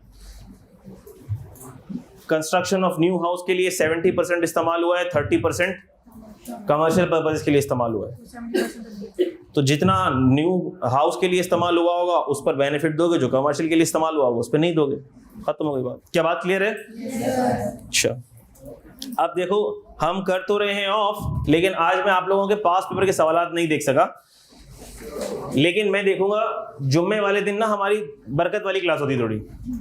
अच्छा, बरकत वाली जो हमारी क्लासेस होंगी ना उसको थोड़ा हम और बरकती बना देंगे, क्योंकि बच्चों को पता ही है कि हमारी क्लासेस 10 बजे शुरू नहीं होती। हमारी क्लासेस शुरू होती हैं 8 बजे। हाँ, ये तो पता है ना तुमको। नहीं, ये मजाक कर रहा हूं मैं। अच्छा, लेकिन मैंने 10 बजे इंटेंशनली रखी है क्योंकि जैसे जैसे पढ़ाई का मोमेंटम बनेगा ना, तुम लोग जज्बाती हो जाओगे। मैं कुछ नहीं बोलूंगा, तुम लोग जज्बाती हो जाओगे। तुम लोग बोलोगे सर 2 घंटे की क्लास में मजा ही नहीं आ रहा। आप एक्सटेंड करें क्लास को। अब मैं कैसे एक्सटेंड करूं? आगे वाली क्लास तो कोई और टीचर ले रहा होगा, तो मैं थोड़ा पीछे आ जाऊंगा। मैं 10 से 9:30 पे आ जाऊंगा। फिर तुम लोग और फोर्स करोगे, सर अभी भी दिल नहीं भर रहा टेक्स्ट पढ़ के, फिर मैं 9:30 से 9 कर दूंगा। अच्छा, लेकिन ये तो मैं करूंगा, चाहे रिजल्ट के बाद करूं, लेकिन इस टाइमिंग को 9:30 पर तो आना है। अभी नहीं तो रिजल्ट के बाद, लेकिन आएगी तो सही। ठीक है बेटा? हाँ, ये। और आप लोग अगर पुराने बच्चों से पूछें, अगर आप लोग पुराने बच्चों से कभी आपका मुलाकात वगैरह हो, उनसे पूछ लीजिएगा कि मेरी क्लास की टाइमिंग शुरू होती थी 9 बजे। ये तो आपकी मोहब्बत में मैंने 10 बजे रखी हुई है, वरना मेरी क्लासेस शुरू होती है 9 बजे। ठीक है बेटा, इसको रिवाइज करके आना और पास पेपर के सवालात सारे बच्चे सॉल्व करके जुम्मे को चेक करूंगा। Thank you very much. अल्लाह bless you all. Take care a lot. अल्लाह हाफिज़।